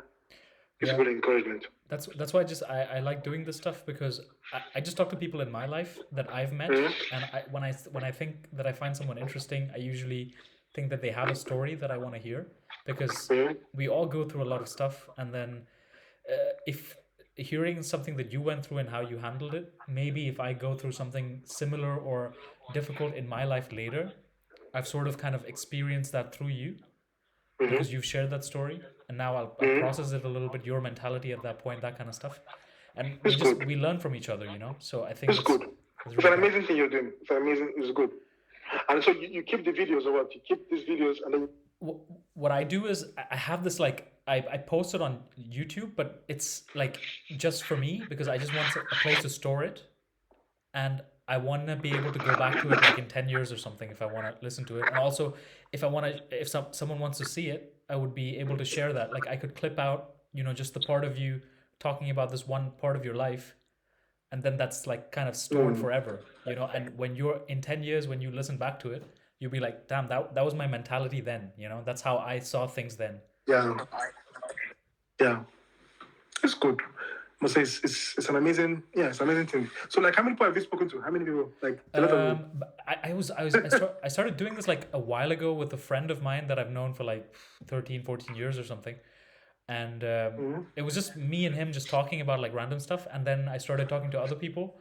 And I think Mhm. I started doing this maybe in 2020 or 2019, but like very rare, Mhm. like, uh, or actually maybe 2022, beginning of 2022, just very infrequently, just one, two here and there. But then when I get a few, hours here and there, I'll try and book something with someone that I know. I posted a few videos on the website already.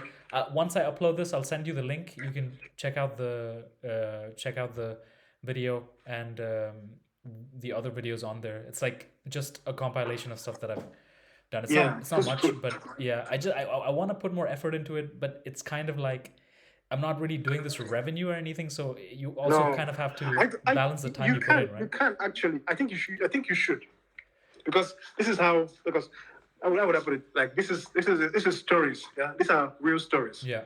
Like you can make it like, okay, real stories is already taken by. There's a documentary called. There's a channel called Real Stories, but these are stories, and that's why. Like for me, I was thinking of doing a podcast. Yeah. Yeah, like just to share. That's like what you're doing now, to share like stories, like to talk about a topic. Yeah, so being honest, just talk about topic, any Yeah. topic, like, because that's what in this day and time where people have different opinions, For sure. it's good that people should have an opinion Yeah. that is true, something that stands true, and like now sharing, like me now talking about this story now, it has made me realize that my life has been up and down, up and down, up and down, because I have not opened up like this before. I've talked to people before, but I've not seen like a mirror image. Like, oh, so it's actually been like this. It's actually been up and down, up and down, Right. and up until this point where I now feel like, okay, there's now a plateau. Like there's now like not really a plateau, but there's now a stability Yeah. in the situation. And it's good because when you now share this, it now makes you feel like, if I was able to overcome this kind of thing, like it means that there's nothing else that can come. Because if you're at the point of deportation, a point of starvation, a point of being sent back home, a point of like almost losing everything you've worked for your life, there's nothing there. Is it to take blood that will make you feel? For sure. I mean, it hardens you, right? Yeah, it makes, yeah. All this light stuff that you go through from because a life of a doctor in like Nigeria or India or like a third world country is Mm-hmm. way different from the life of a doctor in Germany. In So when Germany. people complain about their 24-hour shifts and this and that, and then you make like a good amount of money at the end of the month. I mean, you can complain. We all You can complain. We, complain, we all like but you don't whinge a want to little come bit, to but my country. yeah. I mean, I You don't complain want as to. well, but I don't really mean it, because if you really ask me, am I really bothered by this? I'm like, hell no, because my life would have been so different. Look, I think for me, it's the work doesn't bother me. It is if it was a real work, if I'm doing the work, it is the work that could have been avoided that bothers me. The unnecessary work, Yeah, patient coming with something that shouldn't come, or person disturbing you, something that should have been done months ago. You now have to wait when is your deans. at 3 a.m. 3 a.m. Yeah, so that's only stress. If it's like the work, okay, this is coming now for you. It's for you now. Okay, I did. That's the thing. But it's good. Right, man. Thanks so much for taking your time. It's always Yeah. difficult to like get some people to talk for like an hour or so because it's like it doesn't have any direct value. So Mm. but I don't know. I enjoy it. I enjoy talking about like this kind of It's stuff. good. It's good. I enjoyed it too. I've. I think it's also gonna, like I said before, it has helped me see things. I've now like I've seen things differently. Like I've seen things now. Like there's a story. Like all these things are now coming back. I think I can even show you. There's a paper. Let me show you where I wrote down dates. I keep it everywhere. I take it everywhere I go. So that's the date. I don't know how I can change my screen. Okay. You can flip it. Yeah. Yeah. So this is. Oh, there it is. That's the So date. that's the date. Yeah. Nice. And that is a certificate. What is that? This is my certificate. Oh, wow. Okay, so My you degree. wrote it on top of the... Yeah. That's it. That's my probation. Every time I look at it, I say yes. And this is when I pass the FSP. Is it the 31st? I always know dates. 31st. There it is. I keep dates to me. And yeah, so every time I look at it, I guess I know that there's nothing I cannot do. Yeah. That's incredible. Yeah. So thank you for the opportunity. Thank you. I was able to Bro, share. anytime you want to process some stuff, like something that you want to just churn in your brain, and then talking about it kind of like brings it out. You can hit me up. We can do another one It's of these. good. It's good. I must say, I'm sorry that I've not been keeping No, in contact. That's one thing that I am trying to change. This guy, what's his name? Akash. You know Akash? The new guy. The new guy. Yeah. I've been trying to also, because we speak also. I've been trying to remember to. That's one bad thing about me, which I'm trying to change. I want to have more contacts. But sometimes I'm like, I'm so busy with what I'm doing. Yeah. Because I think the bad thing about me is I am so okay. Because I have learned to survive being alone. It is now difficult to now change. Even my girlfriend feels it. I don't ask her for anything. It's the same for me. Because I don't know if you can relate to this. It's like, do you almost feel like offended when someone offers you help? Yeah. Oh, my bro. Exactly. It's like, I'm the one that helps. You don't help me. I help you. Yeah. I feel if I accept your help, I have to do something. Yeah. I have to do something. Yeah, back. exactly. I have to help you. Like somebody gave like yesterday I was so hungry during my dinners, and somebody gave me like food to eat. And right now I'm thinking what I'm going to cook just to surprise the person. And even though the person said just eat, I was still begging and saying, "Are you sure I should eat everything? I don't have this because I don't have this notion of help me. I feel like why should they help me? I can help myself." Yeah. It's and I want to. I'm sure it comes from like a childhood thing, or I don't know. Yeah, because in part of my head, it makes me feel like if you help me, I feel vulnerable to you. Like I feel I'm now in your debt. Yeah. Like, and that's how it starts. I will start asking for help. But even when I'm sick or something, when someone's like, "Are you okay?" or "Can I do something for you?" I'm like, "Hell no." I say no. but when somebody asks for help, you're there. Yeah. Sometimes you're like, "Are you sure you don't want help? Are you sure you don't want help? Are you sure?" But it is for you. Like, my girlfriend, I have not asked her for money. But when she asked me, I will just give. But even a point where, even this story when I was broke, bro, like, I started with my girlfriend in 2015. Yeah, even when I was broke, I couldn't even ask her. So she now learned that, and she just cooked for me. She will cook for me, and I won't even say anything. I can't even send the food back because it's already been cooked. So you've been with your girl since back then? Yeah, since back then. Wow, that's almost like 10 years now, right? Yes, 7. That's almost 2024, and you were together 2015. 2015, yeah. And we've been together since 2015, and she has also been the best. Like, I feel like everything that happens for a reason, because she was the one that got me my first student. Amazing. So when she came into my life, she brought a student. And that was how we started dating. And then, even when I was about to go home, about the being deported, she was like, even if I go, we will still be dating. I was like, in my mind, I was like, look at you. If I go, we are out. I ain't doing no more. Because I can't do long distance. I don't do long distance. But she was always like, she was even ready. She was willing to stake her degree. So that, because the school was looking for a way for them to hold something before they release my degree. Wow. And she wanted to stake her degree so that I can go with my degree and work, and when I work, I can send back the money to pay. And I'm like, you trust me that much that you think that I would take this my degree, and then I will say I have contact with you. I won't cancel contact. I won't disappear. Go into the because I can easily run away. Yeah, and then you are now held with a debt of 47,000. You know, yeah. But she was willing because she said she trusted me and everything. So all these things, when you saw these things from a lady, it's hard to see. It's hard to see right now. I keep on telling people like I cannot date in this season. I can't date now because the ladies now, all ladies now, like not all, but most of them are all selfish, thinking just about themselves. And like that's why I keep on telling my girlfriend like you're lucky you came to my life 2015 because if you had not come, I will be celibate. I will just be on my own with my cats because I can't see myself dating anybody that is selfish or doesn't even understand that okay in life some things do not always work going to plan. Yeah, so we've been together since 2015. If she's been through all that stuff with you, that's a ride or die.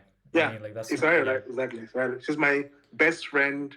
She's she's gonna come also next year. Germany. She's in Malta now. She's a doctor in Malta. She's in Malta. Yeah, she's gonna come next year, and then we can start being in life together. I'm tired of just long distance. Can't do long distance. I told her that she has to come here, and then she's gonna start studying German and everything, and then. As long as there's a plan, it's gonna work. Exactly. So that's why, because I feel like I am alone. I'm tired of being alone, man. I'm tired. It's the next phase you've been through. You go to war alone. Right? Exactly. You don't take the wife, you don't take the kids, you go to war alone. And now you won the war, and now the next phase you can live it up. Exactly. So that's but I feel like I'm 31, and I feel like I should have. I wanted to get married when I was 30, yeah? But now I'm like before 35. Let's go. But my girlfriend is 27, 26. I can't remember. Yeah. Oh my god! I must remember. We'll cut this out. I can't remember, but I think she's younger. Yeah. So, I don't want her to get so old that she won't be able to, bear kids. Right. So that's why I'm feeling like right now I can't even date anybody that is 29, 28, because. It's all part of, for me, I want to have just 2 kids, just 2. And then we can enjoy the rest of our lives together. And that's one thing I feel like is the most important decision I have to make because many people play with it, many people joke with it. Like, who the right person to get married to.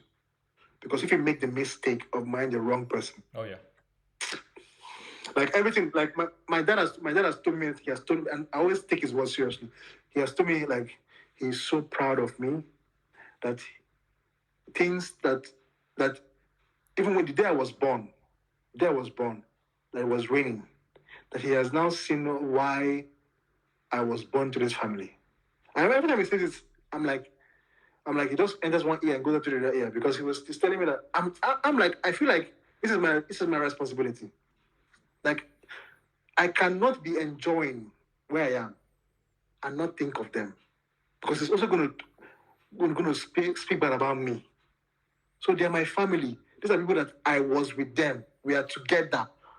My progress is their progress. So I cannot see myself having what I have without them. So he was telling me that, like, if not for me, and it's the truth, if not for me. And I think that was one thing where my dad had it wrong. And that was one area where I'm better than him in a way. Because he doesn't have any investment. Mm. He didn't invest. So my dad is someone.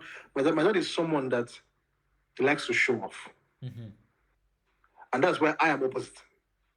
I remember there's one time when he was out of job for 19 months, and then he was now called back to job, and then he got all the money for this 19 months. What he didn't get, he got the money all at once, and I was like, oh my God, we're now out of poverty.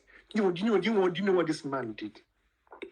This man took around 80% of that money, 80%.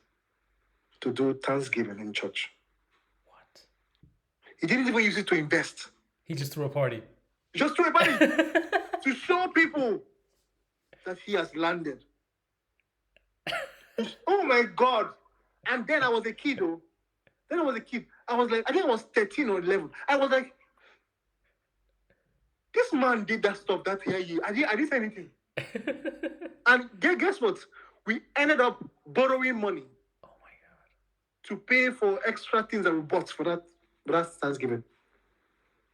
And what was winning now? What was winning? He now uses it, and he bought a bus, and he gave it to somebody. That somebody started driving it to bring money to the house. When that money should have been used to open a business for my mom. My mom at that time was not working. Open a business, maybe a salon or something, or a shop where she sells. From there, she should have gotten more money. But then I was young. Yeah, he used that money, flex, partying, and that's what he does. He likes, and that's why I have told him, even this house I'm building, I've told him. One day I told him that, Daddy, this is my money. It's my money, and it's because it's my money, we do the things the way I want it to be done. Sorry, but I have to tell you this. Don't tell anybody I'm building a house. Don't tell anybody. Because I don't want to brag to anybody. Because just as the way nobody helped me when I was going through what I was going through, or nobody cared, and so nobody called, my family, nobody called or said, oh, how is this surviving? Nobody. I don't see any real need in you showing them a house that I'm building. Yeah.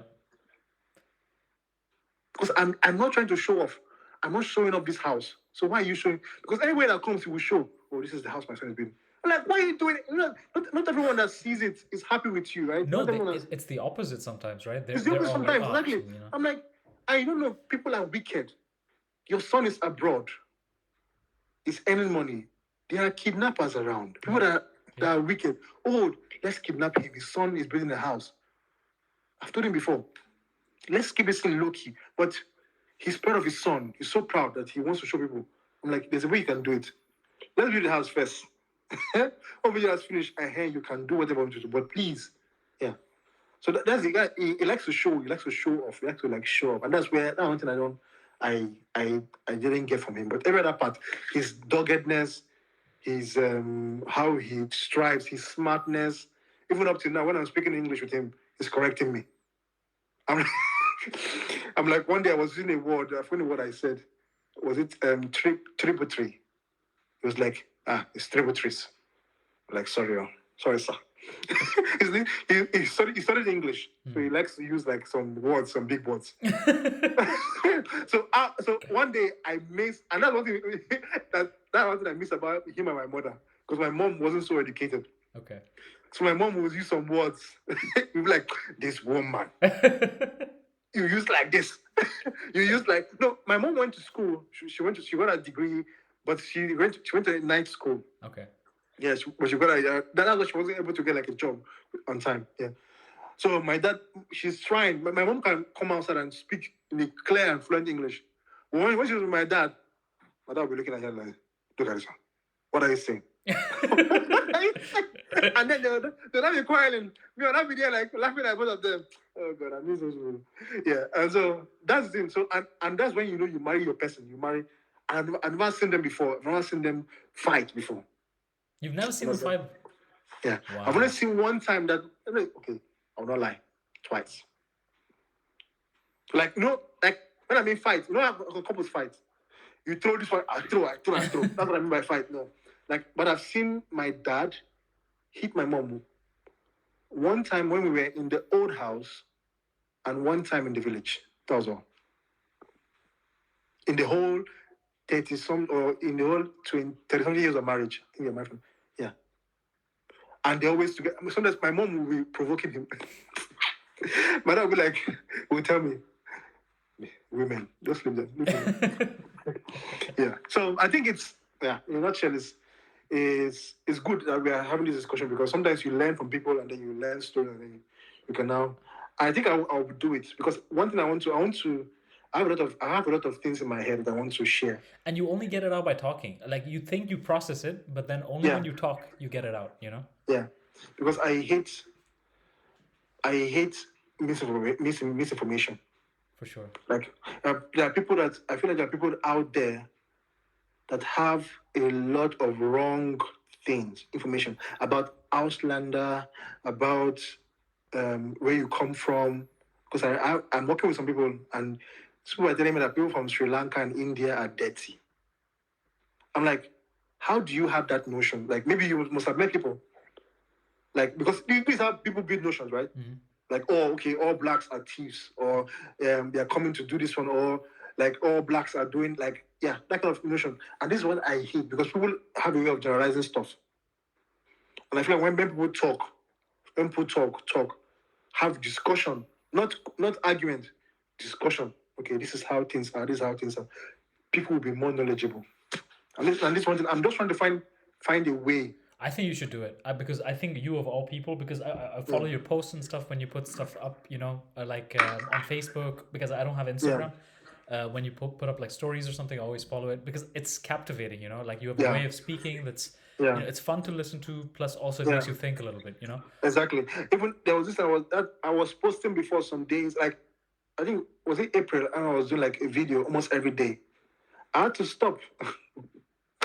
I don't know why I stopped, man. I think I know why I stopped, because I was now moving. Right. And that's one thing with me. I'm not consistent. So, but I said, okay, I was doing for 30 days, and I did just for 11 days, and because I stopped, I now had to remove all the videos from my Instagram. Oh. Yeah, because I now feel like I'm not consistent, so they shouldn't even be there in the first place. Understand? But I don't like it. I want to be. I think the thing, because for me, this was the main thing, because I wanted to do something like this for a long time. But I mean, I had nothing important to say. I was like, because, you always think when you talk to your friends, you think you're funny, you think your friends are funny, you think people want to hear it. But then when you record it, it's like everyone has a podcast, everyone has something to say. It's useless.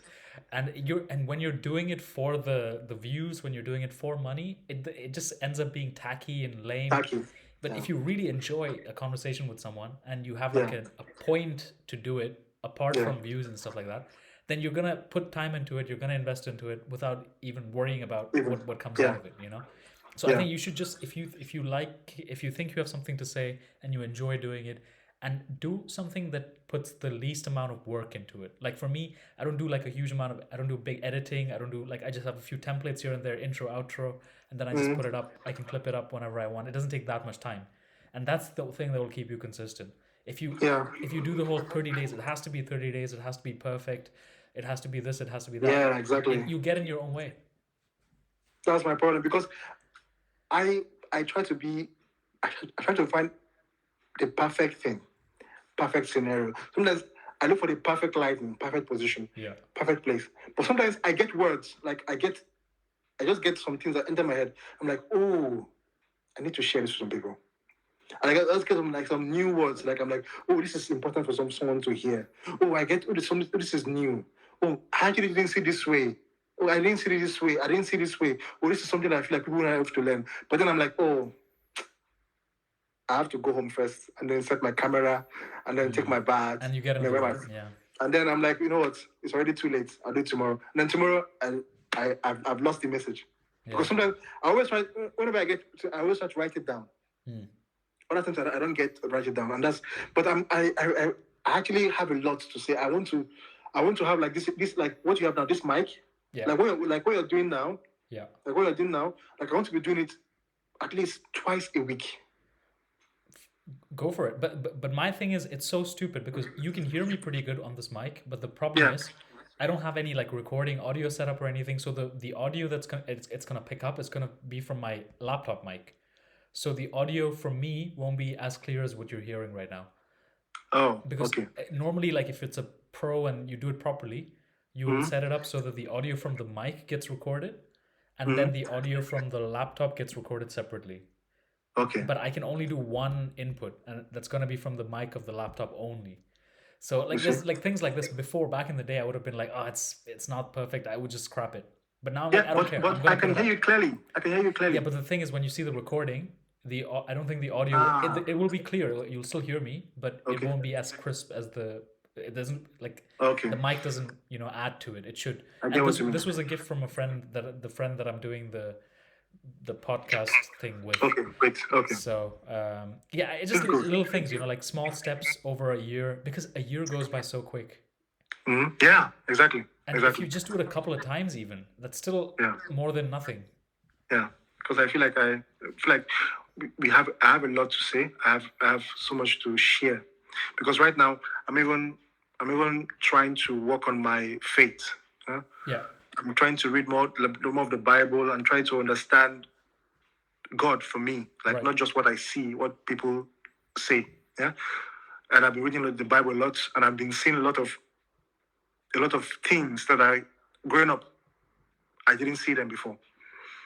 So, and I feel like most times everyone is looking for peace. Yeah. Because if you ask anyone, like, what are you looking for? Peace. I'm looking for peace. I'm looking for peace of mind. Yeah? I want to have peace of mind, but peace of mind is only in one place. Yeah, and this is what I'm trying. I'm now learning. I never used to pray before, but I even never used to pray when I see a patient. Mm-hmm. You know, because I'm like, oh, this is my job. Yeah.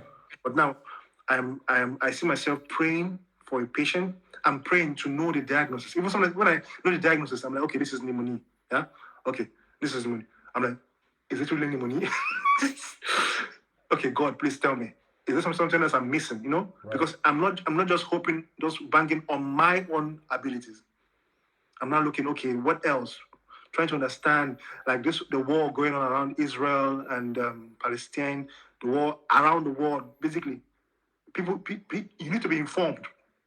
You need to know. You need, like, ignorance is no longer an excuse. Mm-hmm. You need to know what's happening in your time. You need to be involved. The reason why I'm not involved in this Israel and Palestine is because I don't know the story.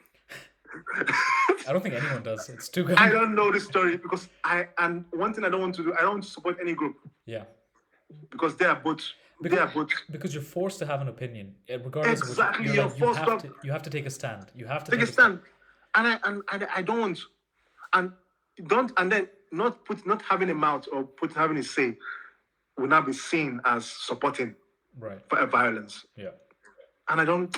Yeah, it's so. And I'm trying to understand, but what I know is the death of innocent people is no excuse. That is wrong. Yeah, it doesn't matter. So it doesn't matter who is killing who. Like when innocent people are dying, yeah, that's where people need to stop and look for a reason. Yeah. So I just pray like this is good. What we had now is going to give me more time. It's going to give me more boost because I actually like what you're doing. It's amazing, and I'm just praying that you continue doing it, share more stories, and in the next 10 years or whenever I see this video, I'm going to be laughing. Maybe my kids. I'm going to be laughing and saying, "Oh my God, look at." Yeah, it's going to be. I think it'll be funny. I think it'll be good. And I hope you start your thing as well, man. You definitely have one viewer. I'm gonna tune into whatever you post. Thank you. Sure. Thank you. And why not on Instagram? I got rid of Instagram when I was like 17. I used to post a lot. I got like into that whole social media thing. Oh. And it's just I have like this addictive personality. Whatever I have, if I do something, I do a lot. I do all the time. And it started getting a little bit fake. And I was like, it wasn't good for my mental health. So I was just like, I'd go without it. And then I had Facebook for a while, but then when I finished school, I got rid of Facebook, but I had to make another one for uni, for groups and stuff. Mm-hmm. So I still have that one, the one I made for university, but other than that, I don't really do social media. I just do WhatsApp just to text people one-on-one. So okay. What do you do most if I'm just to see you doing something? What do you do most of the time? If somebody comes up for me, for example, now, if you catch me doing on my phone, like my wrong time, on my phone, on Instagram. Yeah. So what am I most likely to see you doing? Just I don't know how to put it. No, I get what you mean. Like what is that thing that you do more often? It doesn't even sound right. Because at work it's different because when I started working, I'm at work most of the time. I come home, I'll be cooking, I'll go to the gym, and then I literally have 1 hour left in my day, so I sleep or do something. So when I'm working, it's different. But when I'm not working is when like I get into my demons a little bit. So it's not what you think. My demons are mostly like just things that numb my brain, you know? Like I'll be on YouTube the whole time. I'll be like I do like podcasts and stuff. I like information. I like just random stuff, entertainment, that kind of stuff, you know? because Okay. I forgot that was even YouTube. Yeah. because I grew up with Most likely I'm on I grew YouTube. up with that TV YouTube era. Like Yeah. always have some entertainment going on. Yeah. So I always Yeah. like listen to random YouTube things and things like that. That's good. But that's what I need to like just cut out a little bit, because the thing is you need to only do things that you want to do. You end up doing things that by habit that you don't really want to do. You're like, you accidentally press the play button and you just end up listening to something for like hours in the back of your mind. You're not even, so I don't even listen to, like now I don't even listen to music or anything. I listen to music if I want to, but I don't do any background. Like I don't listen to music at the gym. I'll just let my thoughts run. So Yeah. you know. Yeah. I found out that when I don't listen to music at the gym, I do more. Yeah. I concentrate more For sure. on what I'm doing. Yeah, because if I'm listening to music, I'm locked out. Yeah. And like for me, I'm also trying to have some conversation with people that are in the gym. Right. You know, like, okay, hey, can I have that? Yeah. But if you're with the music in your head, Yeah. you don't even know if the alarm, you don't even know what, if somebody is about to hit you from the back. You don't even, and I don't even know who started that stuff. Who said it was good to have music in your head. It's like a time machine, you know. You're trying to like just get through stuff. You're not living. You're kind of Yeah, out of it. you're not exactly. You're not living. You're not living. Like even when I walk, I just like look at the stuff around me. I just think. It's like a meditation thing. Yeah, you look around and you know because the music you listen to takes your time, takes your brain. Yeah, and because what you am I can't be listening listening to music and thinking. What am I listening to? I'm listening to like ass and titties, ass and titties. Exactly, and it takes your brain, and then but when you're not listening to any music, you're now okay. Yeah. Oh, I remember I have to cook this. Oh, I have to do this. Exactly. It's like it's good. If you, it's stuff you need to like do. Saying is one thing, doing is another thing. Sometimes I'll say these things because I know it's true. You know it's true. But you just have to do it regularly. I get what you mean. You have to treat yourself like a business, right? You're the business, so you have to like manage yourself. So when you're walking, you're doing the secretary work. You're kind of like, okay, this is what I need to do today. What did I do yesterday? You're just like files kind of process. If you don't, it just collects. But you're young. Like how old are you? If I can ask. I'm not that young. I just turned 26. Bro. That's not that young anymore, man. Bro, you're young, man. That's good. That means you still have 5 years before to get where I am. In 5 years' time. No, I still need to catch up. In 10 years, where do you see yourself? Let me ask you this one. In 10 years I'll be 36, right? Yeah, in 10 years I think I want a family. You think? Yeah, I think because for guys it's sort of for guys it's kind of like a cop out, you know, because you don't have that biological clock. You can still have a family a little bit later, so you're just like, even if it doesn't come up, there's no rush for it. So that's my problem. But I think with 36 I should find the woman, and I should have a family, or at least, you know, be on that way for sure. And then I want to, like, I love medicine, I love all this stuff, but I also want to be like in a place where I have different revenues. Like I think you're in the same kind of. Yeah, exactly. You know, I want to do it because I love doing it, like medicine, and I want to have money coming in from other avenues so that I don't have to worry about it that much. Yeah, I think, and that's why you want to change to neuro. I like, because I like feeling like an expert in my field. That's exactly. Because in internal medicine, it takes so long before you feel like, listen, man, I know everything about this topic, or like about this one thing. There's always like 25 different things, and you're always stupid. You always feel dumb. Exactly. And the type of patients you get, it's so weird. Like something that people don't want will end up coming to you. Because I want to be able to say neuro, okay, I know this organ, I know these nerves, anything related to this, I'm responsible. Obviously, it doesn't stop me from learning internal. It doesn't stop me from being more useful. But what's expected of me, I can kind of like gather up that expertise in a few years. Yeah. And I can also maybe, and I think neuro is like a growing field in the future. And neurosurgery. And I think there's a lot of potential for like being able to do like consigliere work from different, maybe 2 or 3 hospitals. Yes. Yeah, you can. Yeah. For me, the reason why I choose medicine in area is because I always have this notion, because even when I was looking at it, I actually wanted to do gynecology. What you mean by that? Funny enough, I wanted to do gynecology. I said, my list was gynecology, Neuro, and Inere. Oh, for That was, real?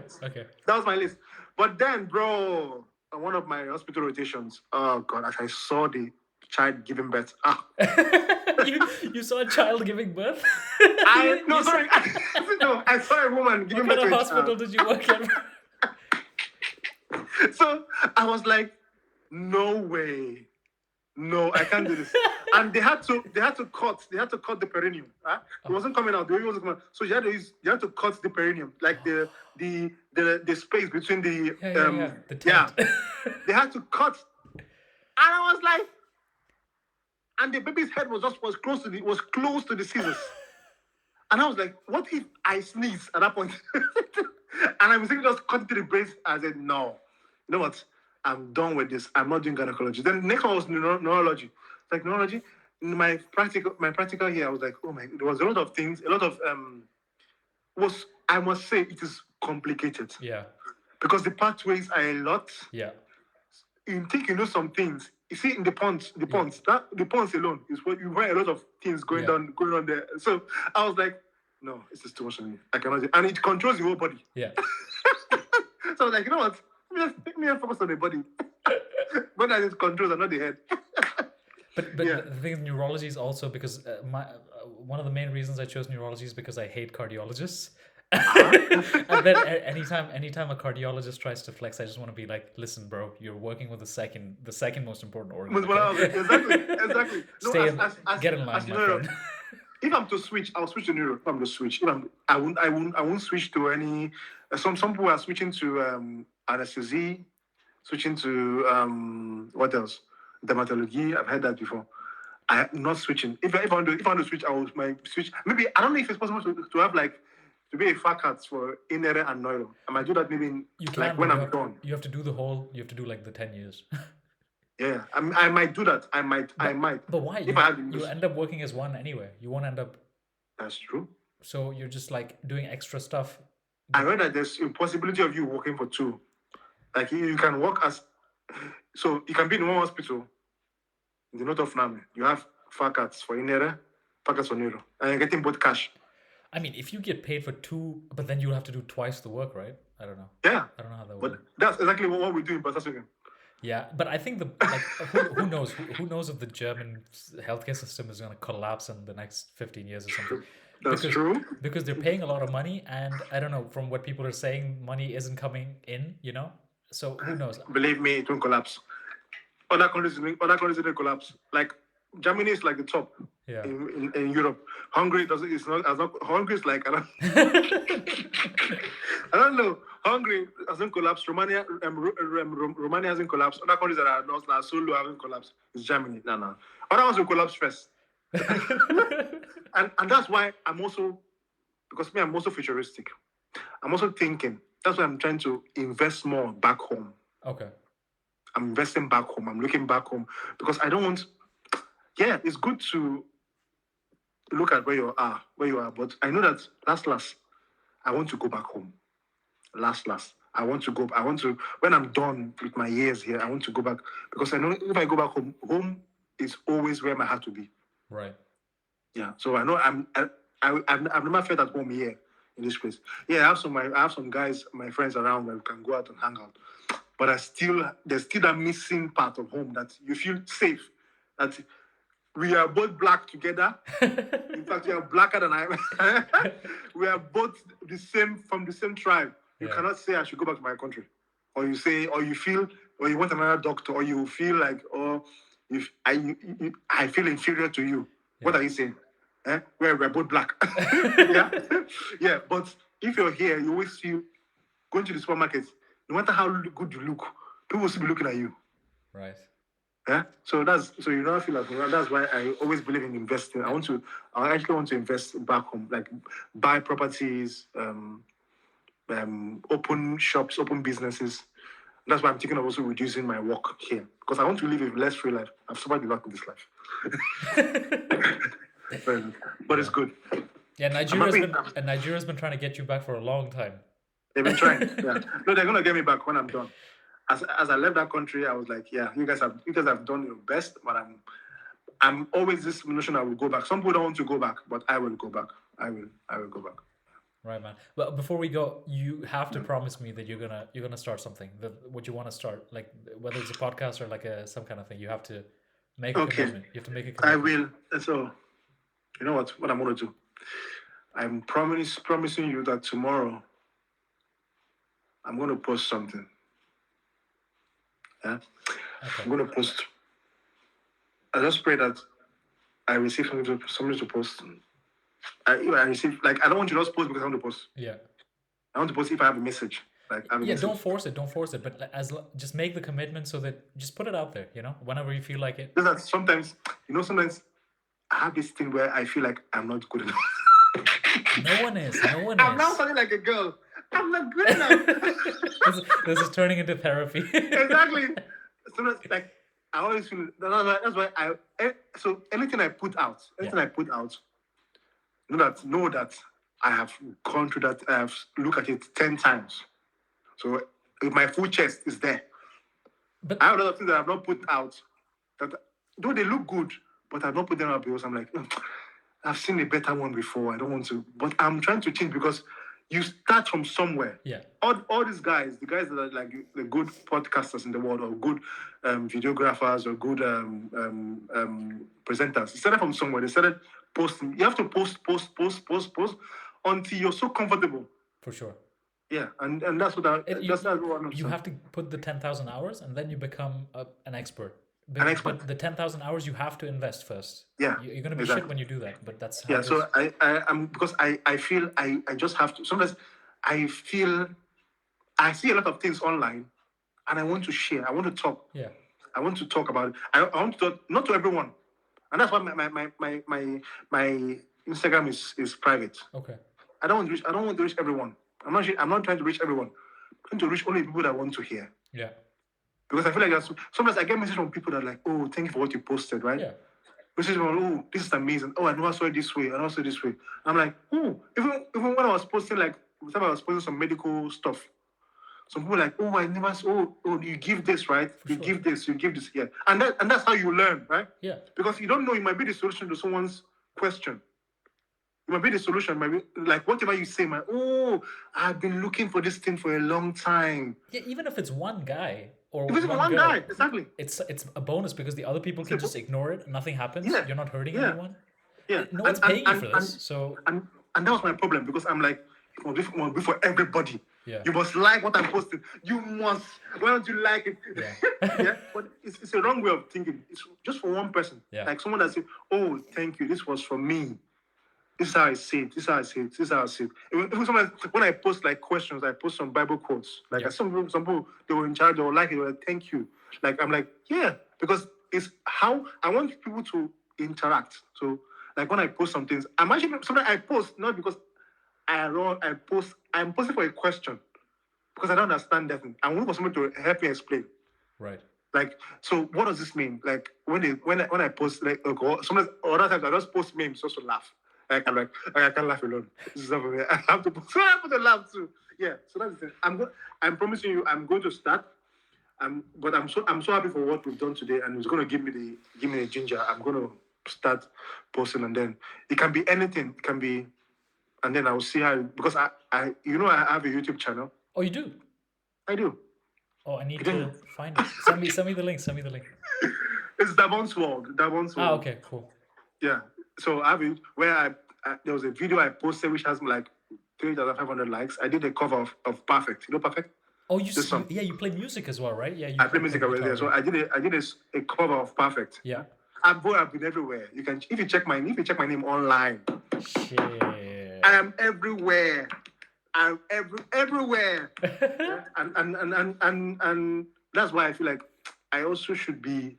I've tried my best to calm down a little bit because I want to speak more to matured minds, to things that are mostly suitably men, because I feel like I have more messages from men than for other people. I think do the YouTube, but then also do like a TikTok or something, because you do like if you do short clips from it, it just reaches more people, and then it's easier to post, and it's so good. Like I downloaded the app for the first time today. Because I post the whole video with like the chapters so that people can, or like if I want to listen to it later, I can skip to the part. But the thing is, no one's gonna unless they really interested, they won't watch the whole 1.5 hour, 2 hour video. Okay. So I just also want to have like a clip if I want to be like, okay, I just want to listen to the part where you talked about your journey coming, then I would just clip that part out and then post it maybe on TikTok or something on the account, and then link to the Yeah. YouTube if someone wants to listen to the whole thing. I think just Okay. having those two things, you take away a lot of effort, and then you reach the most amount of people. I'm for sure. I'm gonna do it. Thank you for. I'm gonna do it. I have a TikTok account. I think I'm gonna try to. I've not posted anything, but I'm gonna start using TikTok. Just that I'm so scared about this TikTok with information and your data and everything. Yeah, I mean, I think we're it's too late already. Like, they've seen everything, and they've seen everything already. Well, how much more can they take from me? Isn't everything that's true, bro? Sometimes I'm on Instagram and I'm having a recommendation. I just check a stethoscope online, and I'm getting on Instagram stethoscope, on Amazon stethoscope, Yeah. I don't know how they got it. Because you just click every time you see terms and conditions, you just agree, and then- Exactly. and what they say is like, do you agree that we take all your information forever for the rest of your life? And you're like, okay. Yeah, exactly. It's good. Right, It's man. good. Thank you very much for this opportunity. Have I'm a happy to- great evening. I hope Yeah. you're healthy, well, Thank you very much. I hope we can And catch up again, I'll be keeping in touch also. Yeah, keeping in touch at least once every week. No, don't worry about it. I because I don't have the Instagram and stuff. That was another reason, because when I don't know what people are doing, the people that I really want to know what they're doing, I hit them up. On WhatsApp. Like or like a freaking immigrant. Like that's the thing. Like the immigrants use WhatsApp. That's immigrants. Exactly. Because I'm like, why do people use WhatsApp? I don't use WhatsApp. Actually. Yeah. But yeah, That's like, good. but it's a more meaningful conversation when you really want it. If I already know what you're up to, then I'm not interested in talking to you. But Yeah. if there's the break, and then I'm like, hey, listen, I'm glad to see you, and I'm genuinely curious how you're doing. So it just feels more real. It's good. Yeah, we'll keep in Right, touch. brother. Yeah. Thank you very much. Yeah. Thanks, man. It was Thanks for nice. taking the time.